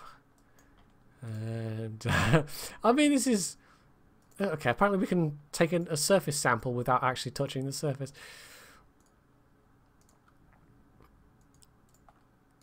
Wait, what am I doing? Keep temperature. Take data. There we go. Yeah, this part, doing this over and over is a little boring. If you could just press a hotkey and have it toggle all the things, that would be a lot easier. There's probably mods that do that as well. But yeah, I need enough funds to upgrade the VAB, and then I'll be able to hotkey all the things. And it'll be fine. It'd also be nice if you could just instantly do it and not have to wait for the science part animations, because some of them, like the science junior and the mystery goo container, they've got little animations that have to run through first. Right, EVA report, surface sample, plant flag. See you, Nikos. Wait, who's going to bed? Is it Nikos or Brett? Oh, it is Nikos that's gone to bed. Okay, anyway. Okay. Flag planted. We're just leaving all of the litter.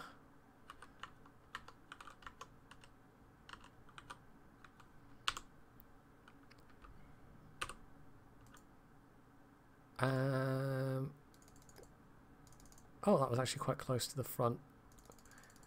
It's also a pity there's not like a keep all or transmit all option. Although you can, in theory, I think if you click the antenna, you can basically force it to transmit every bit of data that you have,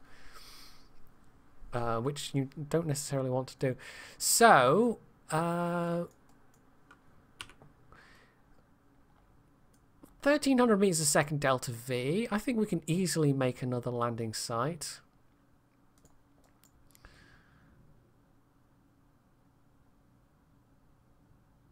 So I think after the Midlands biome, there's only a little bit of Midlands biome here. The next nearest is, I mean, we've been to the Greater Flats. We're having to start to hunt around, so there's like the poles, and there might be one or two different, I think there's lesser flats. So we've got all the easy close together stuff after we've made this hop essentially. So once again, let's just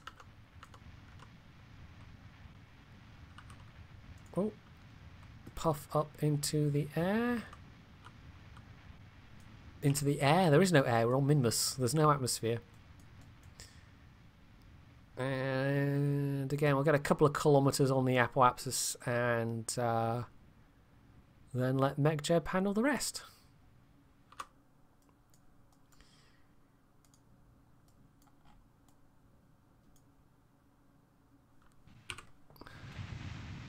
which it should... Yeah, there we go. It's shifting the target.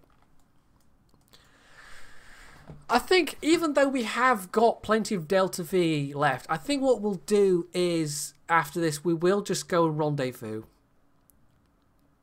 And we'll transfer over the science data, and then the crew will wave goodbye to Mirette. They'll go back to Kerbin, and we'll see what we can get with the science data we've unlocked. And we will have a lot more funds out of it as well. So this will have been quite a profitable mission to Minmus. It's always good when you can get multiple contracts in one go. You done goofed there, MechJeb. Why did you do that? What even exploded? The Science Junior exploded, which is no good. Yeah, I don't know. Sometimes it just doesn't seem to come out of auto-warp quick enough. Let's try that again. That was slightly annoying, but what can you do? There's a little bit of trial and error involved with this. MechJeb, why? Why you do this? Oh god, it's 2001: A Space Odyssey all over again.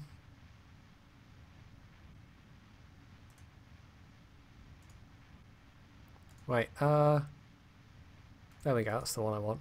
I can never remember. There's about 50 bazillion different modes in the smart ass. Mostly I use the orbit ones, but there's various surface ones as well, and it gets a bit confusing remembering what's what.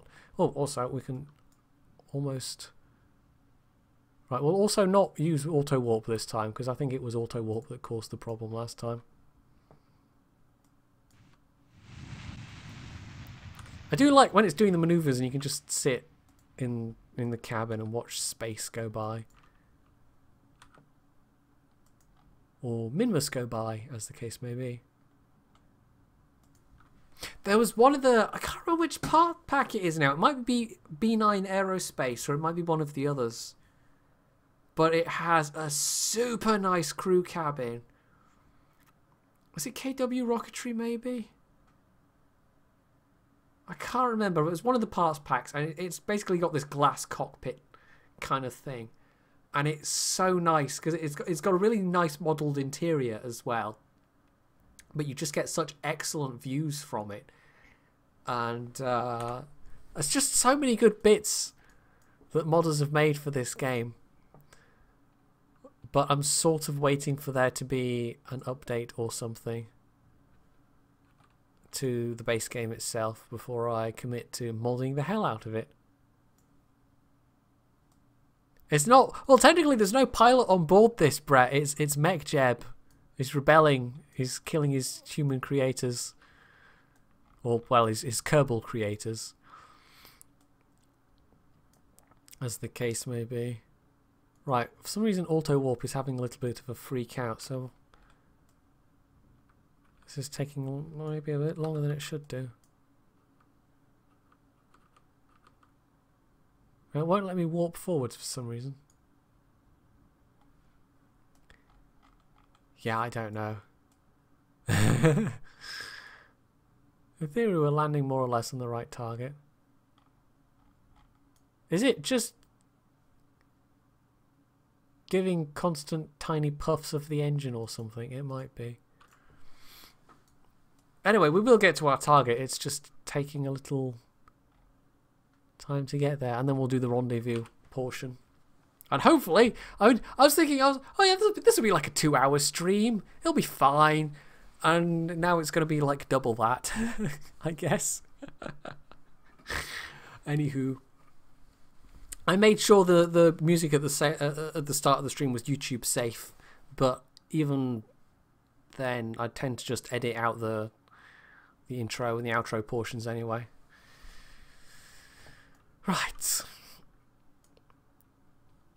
In theory, we're, you know, going to come down safely and it's all going to be fine and we're not going to crash horribly and die. We'll just trust MechJeb. MechJeb wouldn't let us down. We're just going to sit here in the cockpit view and trust that MechJeb won't kill us all. I do like the cockpit view, the whole thing though. And I've seen... God, you can zoom in really far as well. I've seen people And again, YouTube videos. I would never dare try and do it myself, but people who've done entire missions where they basically do the whole thing from inside the cockpit. And there are mods which let you program stuff. You can actually create programs that will execute like pre-programmed maneuvers and all that kind of thing. And there are also mods that drastically increase the functionality of modules, that they give you screens to work with, although I don't think there are any screens by default in this module, but I think it might add some. But yeah, it modifies any of the command modules where you see a screen and the screens are largely non-functional. Well, hello, what? Did I accidentally press a key? I might have done. Yeah, it just adds a whole bunch of functionality, and you can even use them in combination with mods that add external cameras, and you can sit in your cockpit and cycle through external cameras on the outside of your ship, and you can control everything from the cockpit, from the command pod, and it's really cool. So yeah, you just get all these mods that kind of mesh together and do all these really cool things. What do I think of the Perth? I was talking about it a bit earlier, Redman, but basically, yeah, I'm not super impressed with it. It's not a terrible ship, but it's got more flavour to it than the Prince Eugen did, but quite honestly, at tier 6, I think the Molotov is just such a much more fun ship to play, and more reliable, and you know, just as easy to kill in its own way. But it's just the guns are so much better. It's less. I don't know. The Perth really relies on that gimmicky smoke, and I think you lose too much for the gimmicky smoke. And I've hit. Why am I turning over? What? Did I hit shift by accident? No, I'm not touching anything right now. Why are we trying to... No, this is KSP physics in full force. KSP physics, why? Why? It might have been the command...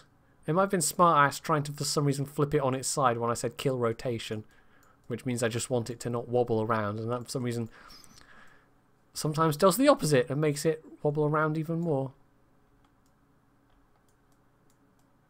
So I've just realised that fuel tank is screwed up.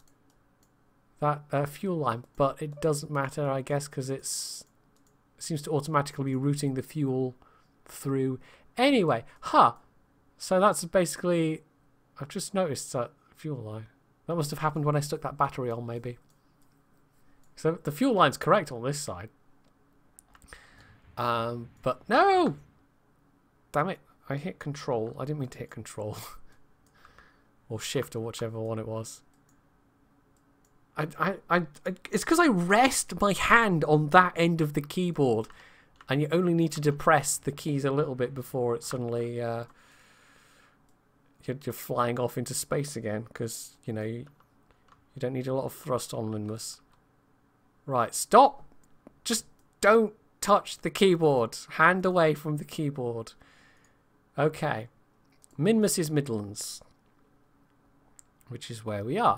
So final bit of science, and then we're going to do all the rendezvous stuff, and it'll be all good. So a last round of science experiments. Take data,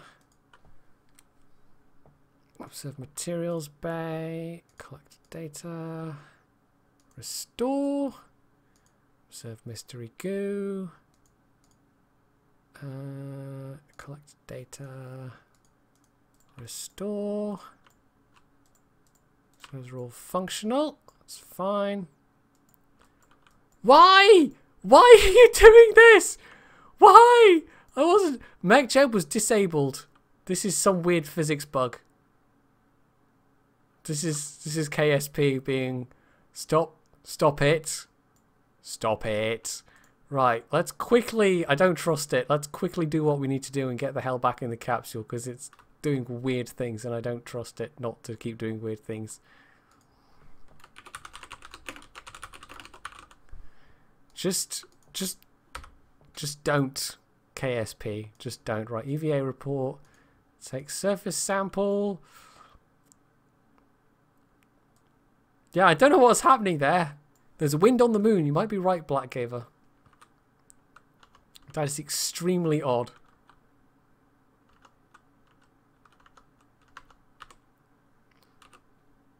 Right. Oh. Review stored data. That's the one I wanted. We want to have a quick look. It's a pity there's not a neater way of doing this. You just have to literally click through every single one and then spam the keep experiment button. When you've got 20 plus experiments, that gets to be a lot of spamming. So, okay. We've quick saved that there. Ascent guidance, and what we want to do is set as target. Well, that's going around at 86. So if I set that to say 30, launch into plane of target, engage autopilot, and this will basically, in theory, put me into the same plane without me having to actually adjust, or the same inclination as that thing. In theory.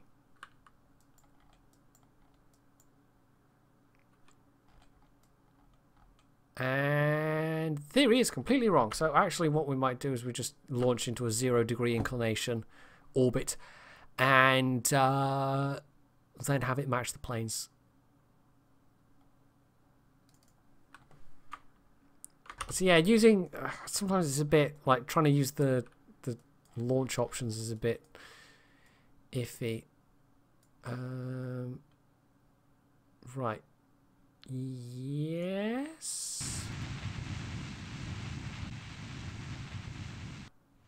This should be fine. Get the gear in.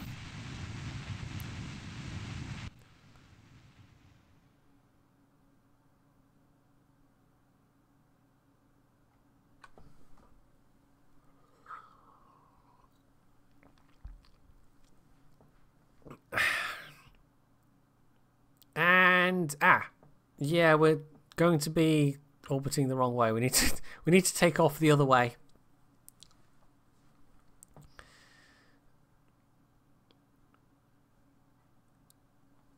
We need to take off facing the other direction, which is wait,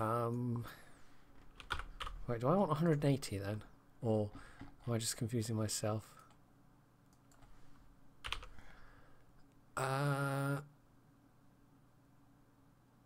Wait, I can always just try and do it manually, and then I'm not fiddling around and quick loading MechJeb over and over again.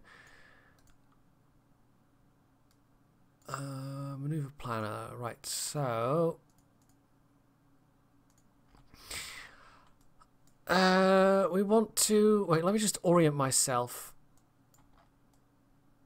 I want to launch. Wait, which way am I looking? I have to figure out which way I'm looking, basically. So those, so the lowlands, all those flags are to my north. So if that's north, I want to take off that way. So like along that axis there. So let's try this and see if I have a hope in hell of knowing what I'm doing, which I probably don't.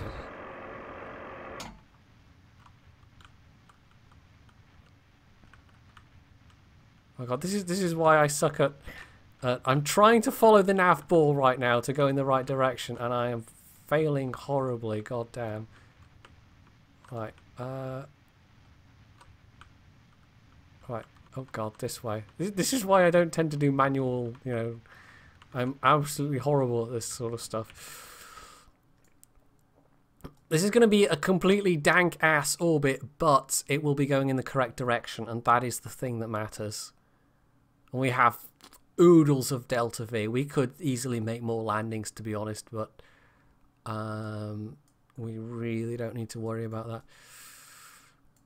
Right, we're sort of going in the right direction, sort of.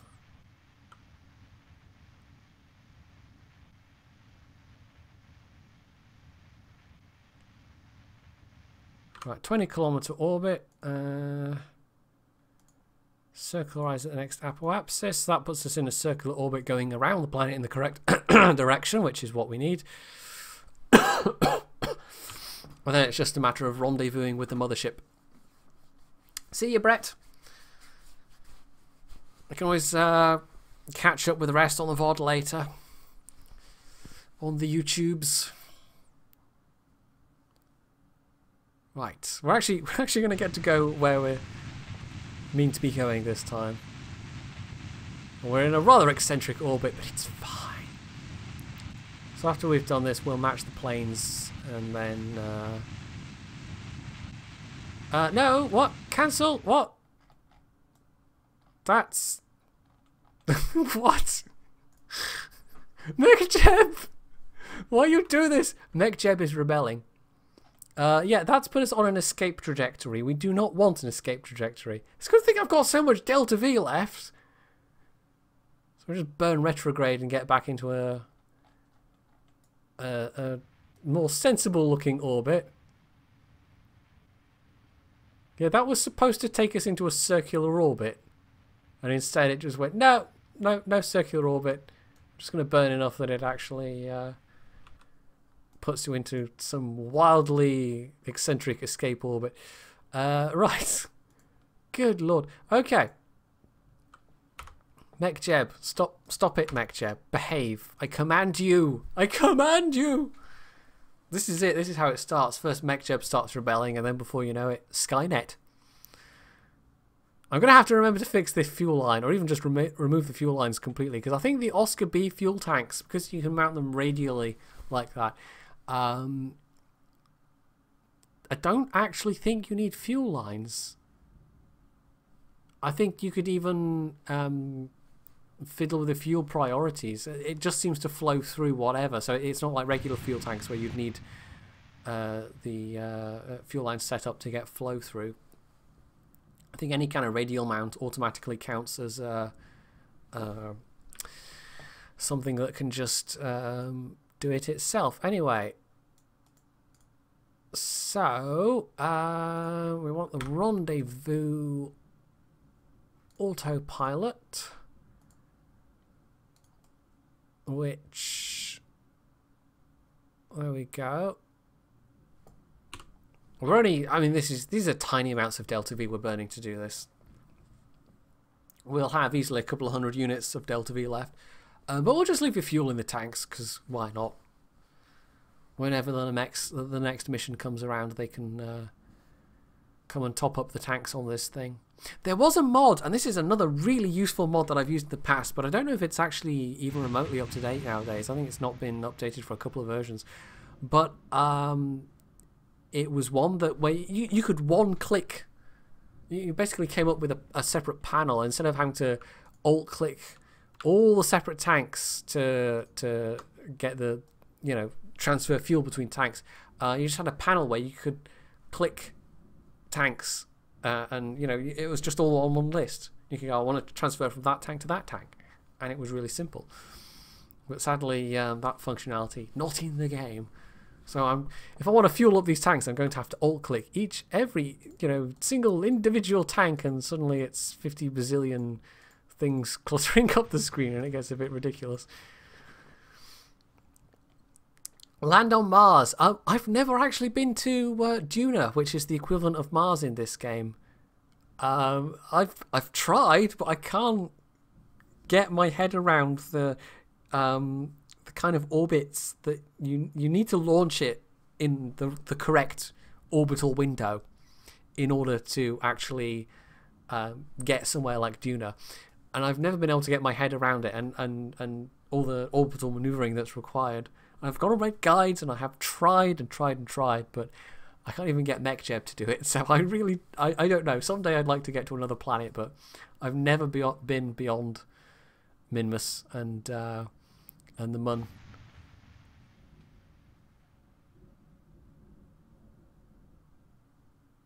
Right. Here we are. So, quick save.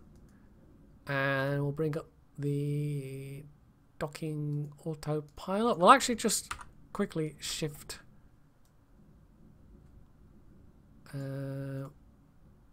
Make sure we're pointing in the correct direction, and then we'll turn off the... Yeah, I sometimes forget to do this, but it can cause real problems if you aren't... we'll retract the panels just so they don't get damaged. If you've got one vehicle that docks another vehicle, one of them has MechJeb orders to, you know, point prograding, the others wants to point some other direction, that can cause a bit of problem. So if you get the orientation correct, and then just make sure that you are pointing your craft in the right direction. Oh, it's really hard to see with the I can't click on it from here.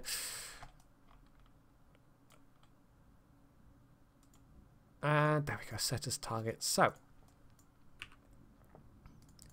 oh, why did I do that? I don't know.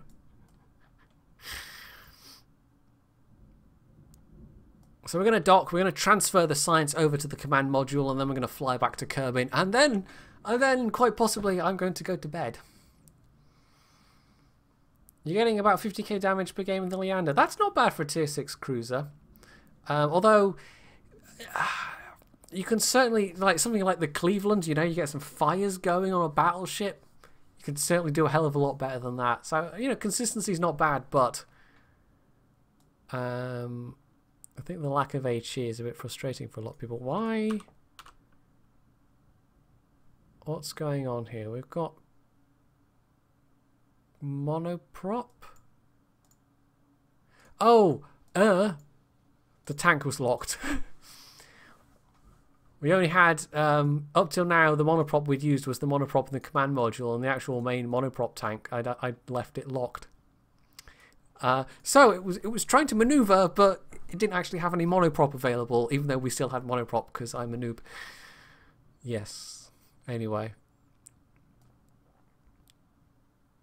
It's fine. It's fine. It's completely fine. I'm sure it's all fine. Also, we're approaching a little bit quickly here. MechJeb. This is not the smoothest approach I've seen MechJeb try to make. There we go. It's a good thing I retracted those solar panels, hey? Yeah. MechJeb. MechJeb, you're really making a pig's ear of this. You know that, MechJeb. No, stop humping the command capsule, MechJeb. Right. Well, that's now just making everything spin all over the place, which is completely not helpful. Right, we're actually going to retract that, just so it doesn't get damaged either.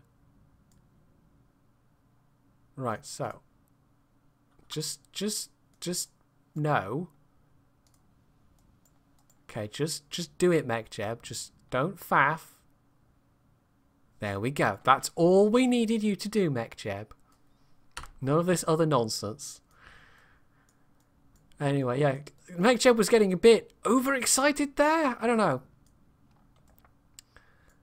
Anyway, yeah, what were we going to do? We were going to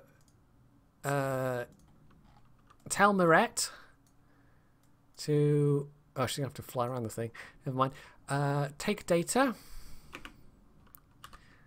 Don't drop the SD card that all of the precious science data is on, Mirette. It's not even, it wouldn't even be an SD card. It'd be, you know, sample boxes and goodness knows what else. Although most of it would be, you know, data that you could put on a disk or something. So, store experiments. And then Mirette gets to go back into the lander capsule and hang around Minmus for quite a long time. She just had to scratch the paintwork a bit first. Whoop. Just careening all over the place there. Yeah, even sometimes doing EVA, I just, like, it throws me trying to control something in... oh, Oh, apparently we can go straight to boarding. We can skip past the part we have to grab onto things. Also, is there any... Just sort of thought... No, space high over minimus. We already have all this data, basically. So... wait, which way do I want to point my craft?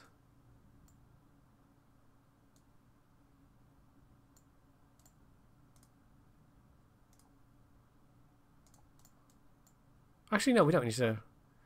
I can just leave that... no, wait. Oh, you know what I did there? You know how I said you can click on the thing and tell it to send all the data? That's what I did. But we don't want to do that because we get a portion of the science back. So we're going to do this instead. Right. Okay, so we have to do that science transfer again. Don't click the wrong button. God, it might be late. Can you tell that it might be late? Oh dear, right. Let's try this again and not screw it up this time by accidentally transmitting all the data back to Kerbin and thereby wasting a significant portion of its scientific data point value. Of course, I tell you what we could do. We could potentially. We don't have to take this data back to Kerbin. We could take it to the space station, and at some future point, I could take the science module up there, and all that science data you can basically run it through the science module, and it generates additional science for you essentially. So that's something I might actually do. Instead of sending this straight back to Kerbin, I might send it to dock with the station. So, yeah. Right. We're going to quick save. We're not going to even touch the antenna this time. I don't trust myself. Right. I'm trying to figure out, do I want it facing that way when I detach? I think so. Because we'll be burning... no, wait, we'll be burning prograde to get out of things. We want to drop that retrograde. Yes. Okay. Point retrograde, not prograde. I could bring the lady back with me. I could bring the whole lander back, but I think I'll just do some other minimus science mission at some point and only, you know, I'll just make sure there's a space for her basically to come on the ride back. I mean, there's no... This is one of the things I would like in the base game is life support, some form of life support. And if they implemented it the way they implemented communications, then, you know, if it was scalable in difficulty, I think that could work really well. Anyway, yeah, I could just power the whole thing back with me.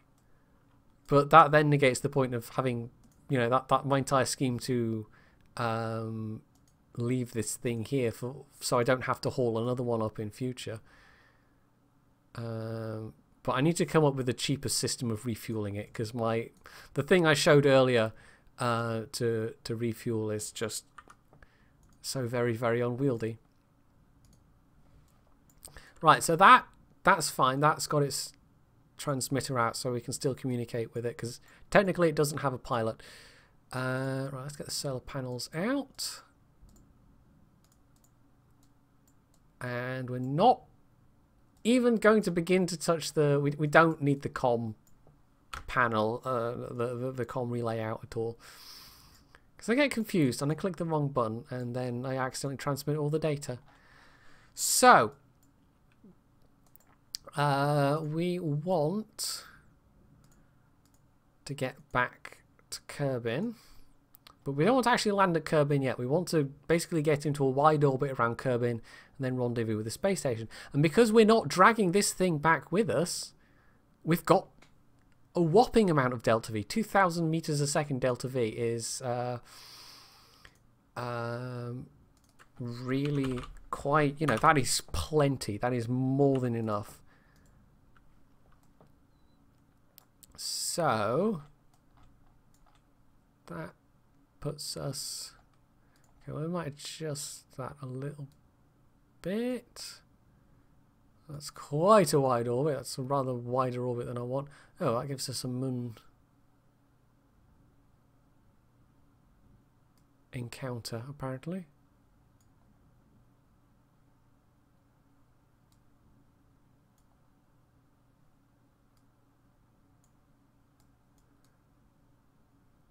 We could, in theory, get essentially a gravity assist from the Mun. Is that... Are we actually going to pass by, or is it going to pass us through the path of the Mun, which would be bad? Yes, that's not actually going... Okay. So technically we're getting a gravity assist on the way back, which we don't really need, but it's fine. Execute next node. And we're then going to auto warp and not hopefully crash into anything at all. Bye bye, Mirette. Have fun. Circling over Minmus a lot. A lot.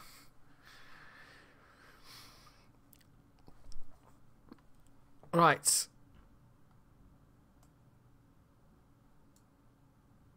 There we go. This is quite a short burn. There's only a couple of seconds needed.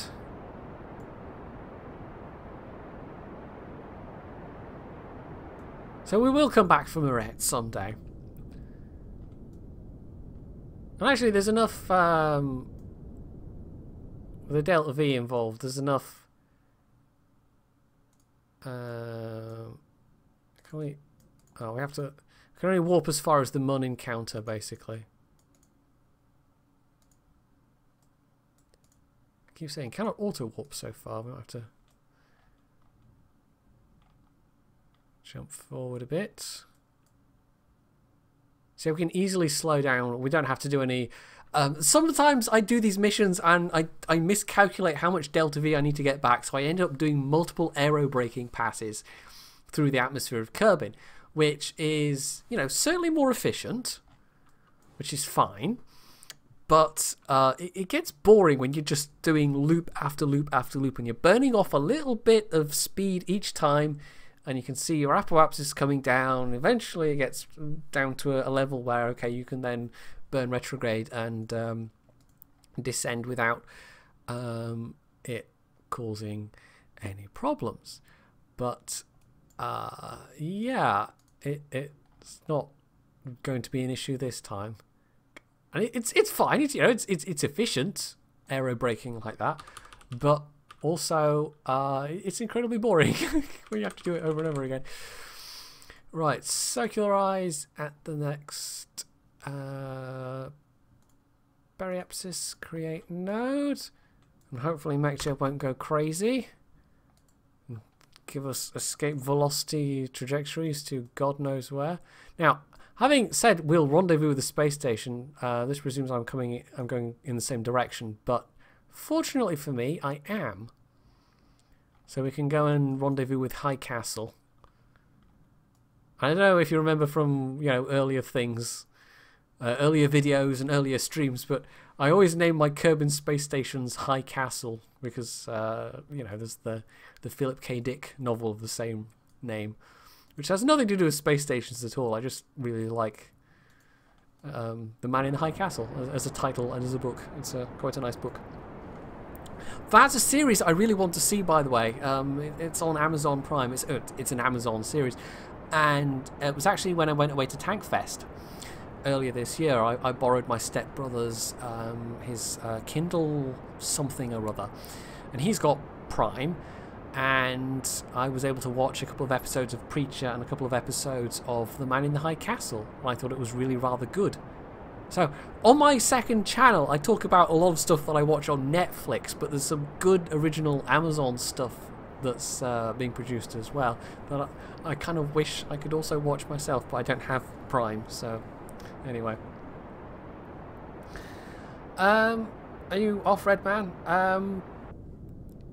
Yeah, well, thanks for dropping in. And also, to answer your question, no, you can't play that late during Crusader Kings, but you can play through the French Revolution in Europa Universalis 4, although it's towards the end of the EU4 time frame. Right, set as target. So we'll bring up our rendezvous. I've just thought of a thing. I have very little monoprop. This might not be possible. We'll try it.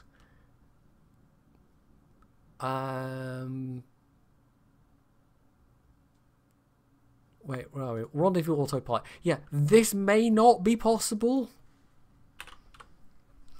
But we'll give it a go.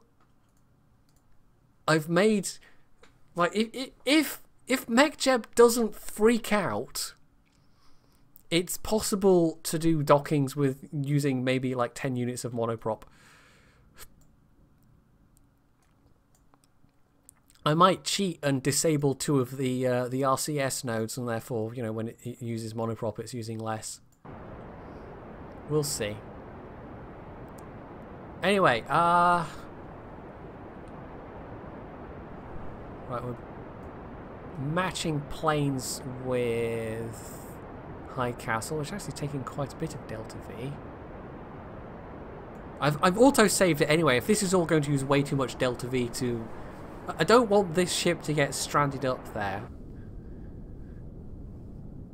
But, I don't know. I think in theory I can dump all the science into one of the station's modules and then bring the crew down, and that will complete contracts and get me more cash. Because I basically, you know, the point of this was to grab some science but also to do a bunch of contracts at the same time. But in order to do those contracts we actually need to get back down on the ground first.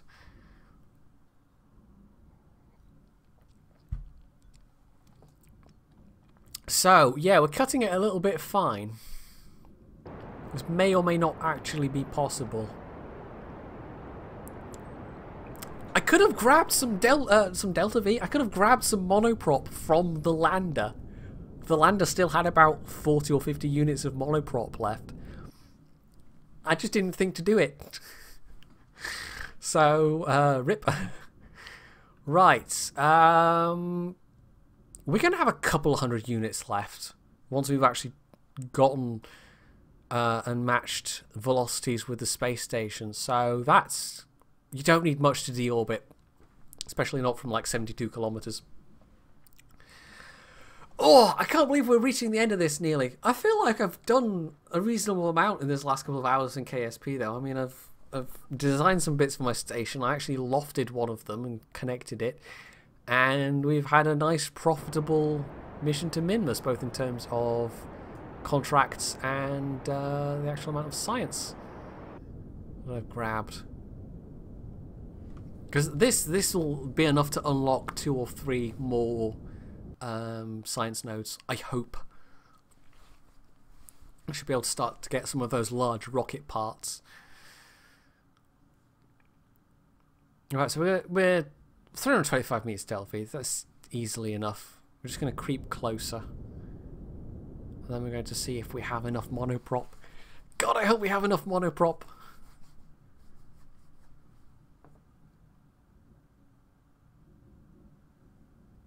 We might have to tell MechJeb to make a really slow approach. I'll have to remember to also... if I disable the RCS blocks... We'll do an autosave before we do it anyway. I mean, if it's just not possible, then I guess... rip. I don't know what we'll do. We'll see if we can connect this to the new docking... the docking area as well. Or I might just see if I can connect it to the basically the nearest docking hatch, just to minimize the amount of maneuvering that MechJeb has to make. But anyway, I've disabled 2 of the RCS ports. In theory, 2 is still enough to maneuver this around correctly, and it won't use up too much RCS fuel in the process. God, we're getting awfully close. This is why I never try to dock manually, because I'd be panicking right now, but we've still got good tens of meters to go. Right, so we're parked in very close orbit next to High Castle, and at this point, right, just Just making sure I've auto-saved it. Control from here. What is the closest docking port? Right,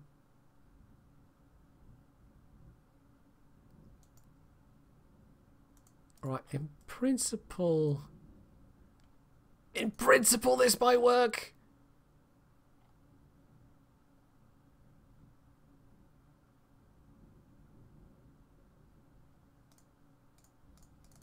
Oh god, we're burning off so much. Right, yeah, 4 units of monoprop.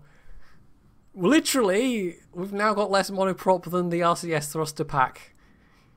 It's a pity you can't, because the RCS monoprop fuel. I think the not the RCS, the maneuver pack RCS fuel.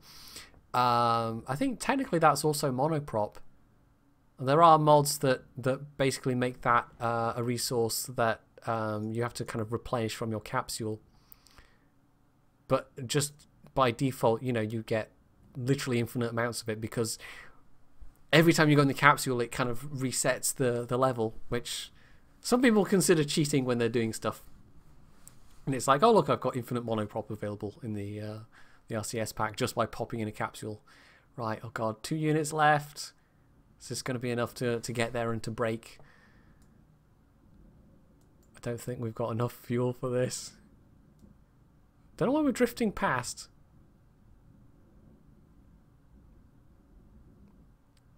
I could give it one more go. If this is not enough, we could give it one more go with a different docking port and see if that works any better.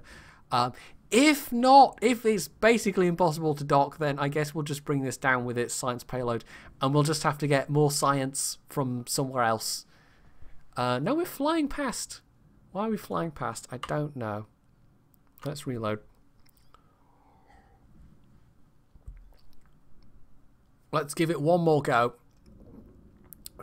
with a different docking port, and hope that it's okay.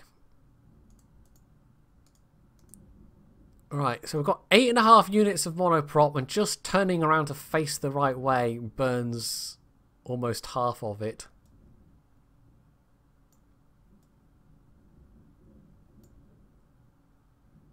Also fold away the solar panels so we don't have any danger of smacking anything into anything else.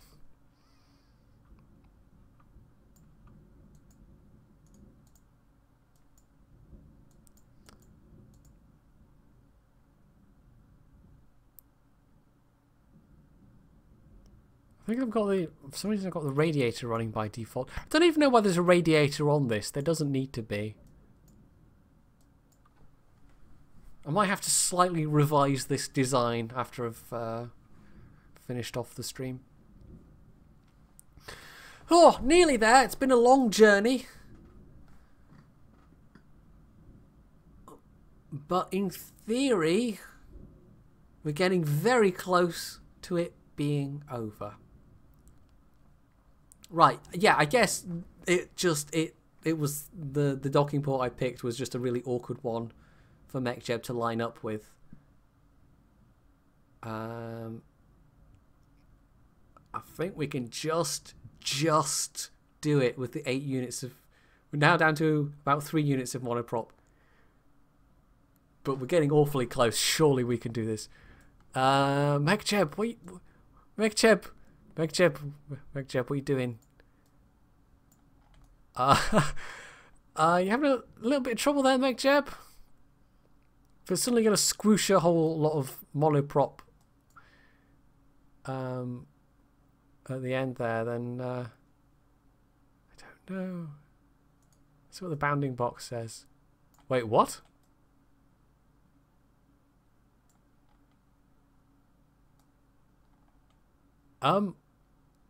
Okay, it's trying to line up with...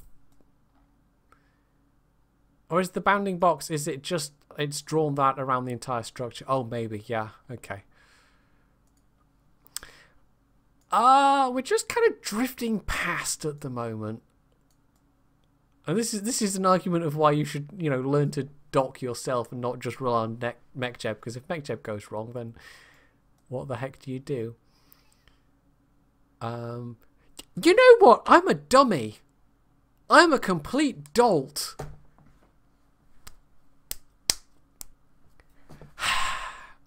So you know how earlier on I built these things specifically to, you know, these little buggies to run around that have monoprop in them, that are just basically monoprop tanks. Why the hell don't I just have one of those go and dock with this thing, transfer some monopropellant, and then this can dock with the thing? Or hell, I could even just have Valentina hop out and do an EVA. You know what? Screw it. The other thing would be cooler but more complicated. So we're just going to have Valentina grab all the science data, and she's gonna go over there, and we're gonna have a little spacewalk, and it'll be fine. And in theory, I can just dump all the science into one of these command modules in preparation for yeah, I was so like concentrated on, oh, I've got to dock with the station, I've got to dock with the station, it won't work if I don't dock with the station. No, I'm a nincompoop. I don't have to dock with the station at all. I mean, I could have sent Huey, Dewey or Louie over with some monoprop, and I even was talking about how Kerbals get essentially infinite monopropellant to work with. And blithering nincompoop that I am, it didn't register that, oh yeah, this means I can send a Kerbal over with the science data, with their own monoprop, and just, you know, it's fine. It's completely fine. Why don't I do that then? Right, store experiments. I am a blithering idiot, and also it might be, you know, that it's late. So I'll just wait for all the spam to finish. There we go. So that's now got all of the science data. Waiting for a science module and a crew to come up. So we'll just send Valentina back down to the capsule, and she can finally go home. Was I trying to dock a small port with a big port? No, I wasn't. These are all Clampotrons, and it's a Clampotron on the nose. It wasn't trying to dock a Clampotron with a Clampotron Junior. Right. Anyway, this is Valentina just kicking off has caused this to have a slight drift, but it's fine. It's just going to make it slightly more awkward to grab the ladder.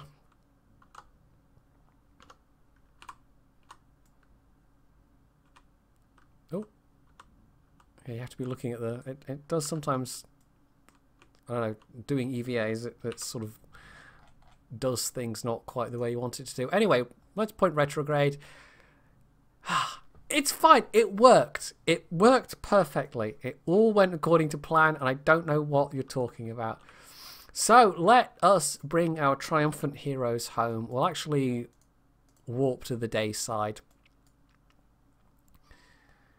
And we'll splash down on Kerbin.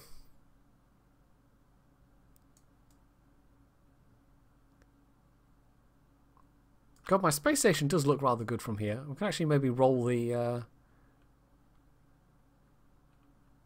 craft and get a view out the window. I do love this, that you can like have a Kerbin hovering outside the window, and you can look at the interior view and you can just see them, you know, bumping up against the window. But there it is. There's my space station. Looking rather swish, if I do say so myself. It's not particularly a good view right now, but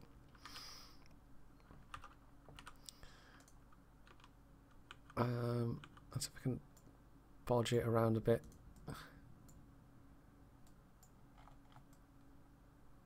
So yeah, anyway, I don't know, Kerbal Space Program, it's fun, you guys. Right, so, you know what, we'll do this last bit, I'm not going to clunk into the station, we'll do this last bit all from inside the capsule. But before we do that, I'll bring up orbit info. Or do I want orbit info? Where's the thing? There's a thing that tells you your surface info, vessel info. No. Ah, there we go. Surface info is the one I want.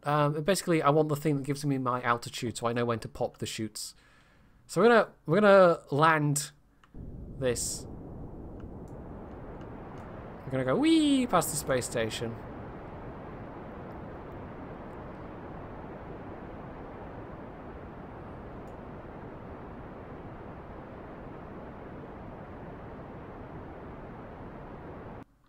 We're going to go and I'll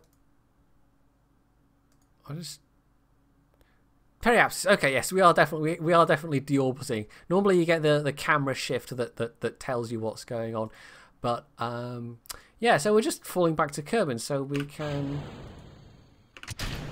stage the thing.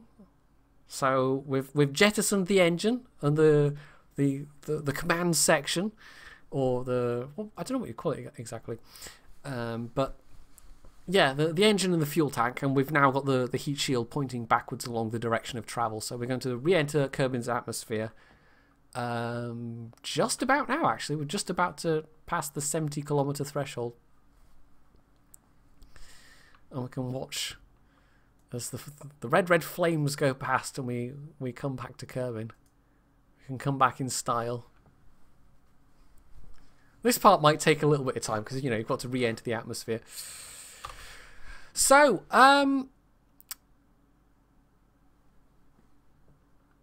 yeah. What should we talk about? What can I talk about while I'm I can start to wrap up the stream, I suppose, because we're almost there. Yeah, so this will be up on YouTube as a VOD. The entire, good lord, we're over 4 hours now. The entire length of it, just about. So you can see my Kerbal adventures. I will point out, if you're watching this on YouTube, if you've managed to make it all the way to the end, yes, your eyes aren't deceiving you. This is in fact in 480p because that's what I stream in, and my internet sadly cannot support anything better. I have experimented with having OBS do a local recording at the same time as streaming, but partly it's the amount of space it would take up. Although OBS does encode comparatively efficiently, but also it's I can't figure out how to get OBS to record at a different frame size than the resolution that you're uploading to Twitch at. It seems like you can either record locally and stream at the same time with the same resolution, or not at all. So yeah, right, we're starting to get some atmospheric heating effects, and we've got a large ablator shield, which coming back from low orbit is complete overkill. You don't even really need the ablator shield for coming down from these kind of heights, to be honest. But I kind of assume when I'm coming back from Minmus or the Mun that I'm going to be coming back into the atmosphere at much higher velocities. So it's kind of, you know, it's overkill for this, but every time I come back I'm not necessarily going to have 2000 Delta V to come and rendezvous with a space station to spare. So yeah. Anyway, someday I'll be able to stream in 1080p, God willing, or even 720p would be nice. But sadly today is not that day. We're actually, I've got the option turned on. You probably can't see it, but I've got the option turned on. We have no signal at the moment, and you can actually select that. You can tell it that during the plasma phase of re-entry, where you've got this superheated, or the, you know, the superheated air as you're coming into to re-enter the atmosphere, it does in real life block off communications, and you can actually tell KSP to do that. So we'll pop the first chute relatively soon. Now, I can't, like, if I had, I can't even remember what it's called now, but the thing that gives you enhanced screens information, you could have all this information on screens inside the thing, and I could have this all turned off and just be relying on the screens. But sadly, I've got to have the HUD turned on. So anyway, there's our first shoot away. We are at about 8 kilometers and falling, and well, that's 8 kilometers.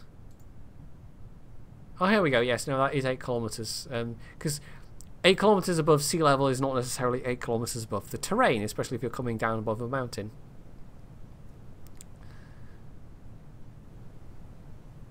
We'll pop the other chute fairly soon. 2 kilometers, nearly home. So there's our drogue chute slowing us down. Let's pop the main chute, which will slow us down even further. And once we get to about 500 kilometers, and there we go, you can actually see them through the window. That'll pop out, and we're still on target, actually. I think because we're still unset target. There we go. Surface speed, that's what we want. So that's about 14 kilometers. 14 meters a second, and it will slow down a bit more once we hit 500 meters. Which I think when the main chute deploys. Actually, no, we seem to be falling at a steady 14 meters a second, which is a little bit fast, actually. We might have to cheat and come out of the thing. And if we jettison the heat shield, yeah, that actually makes us go. Yeah, I came out there, but there's no other way to jettison the heat shield. I guess there's just enough stuff in the nose that between the two chutes, it's going to be a slightly rough landing in the water at about 12 meters a second, but nothing that's going to break anything, basically. God, those water effects are a little bit weird when you're looking through the window.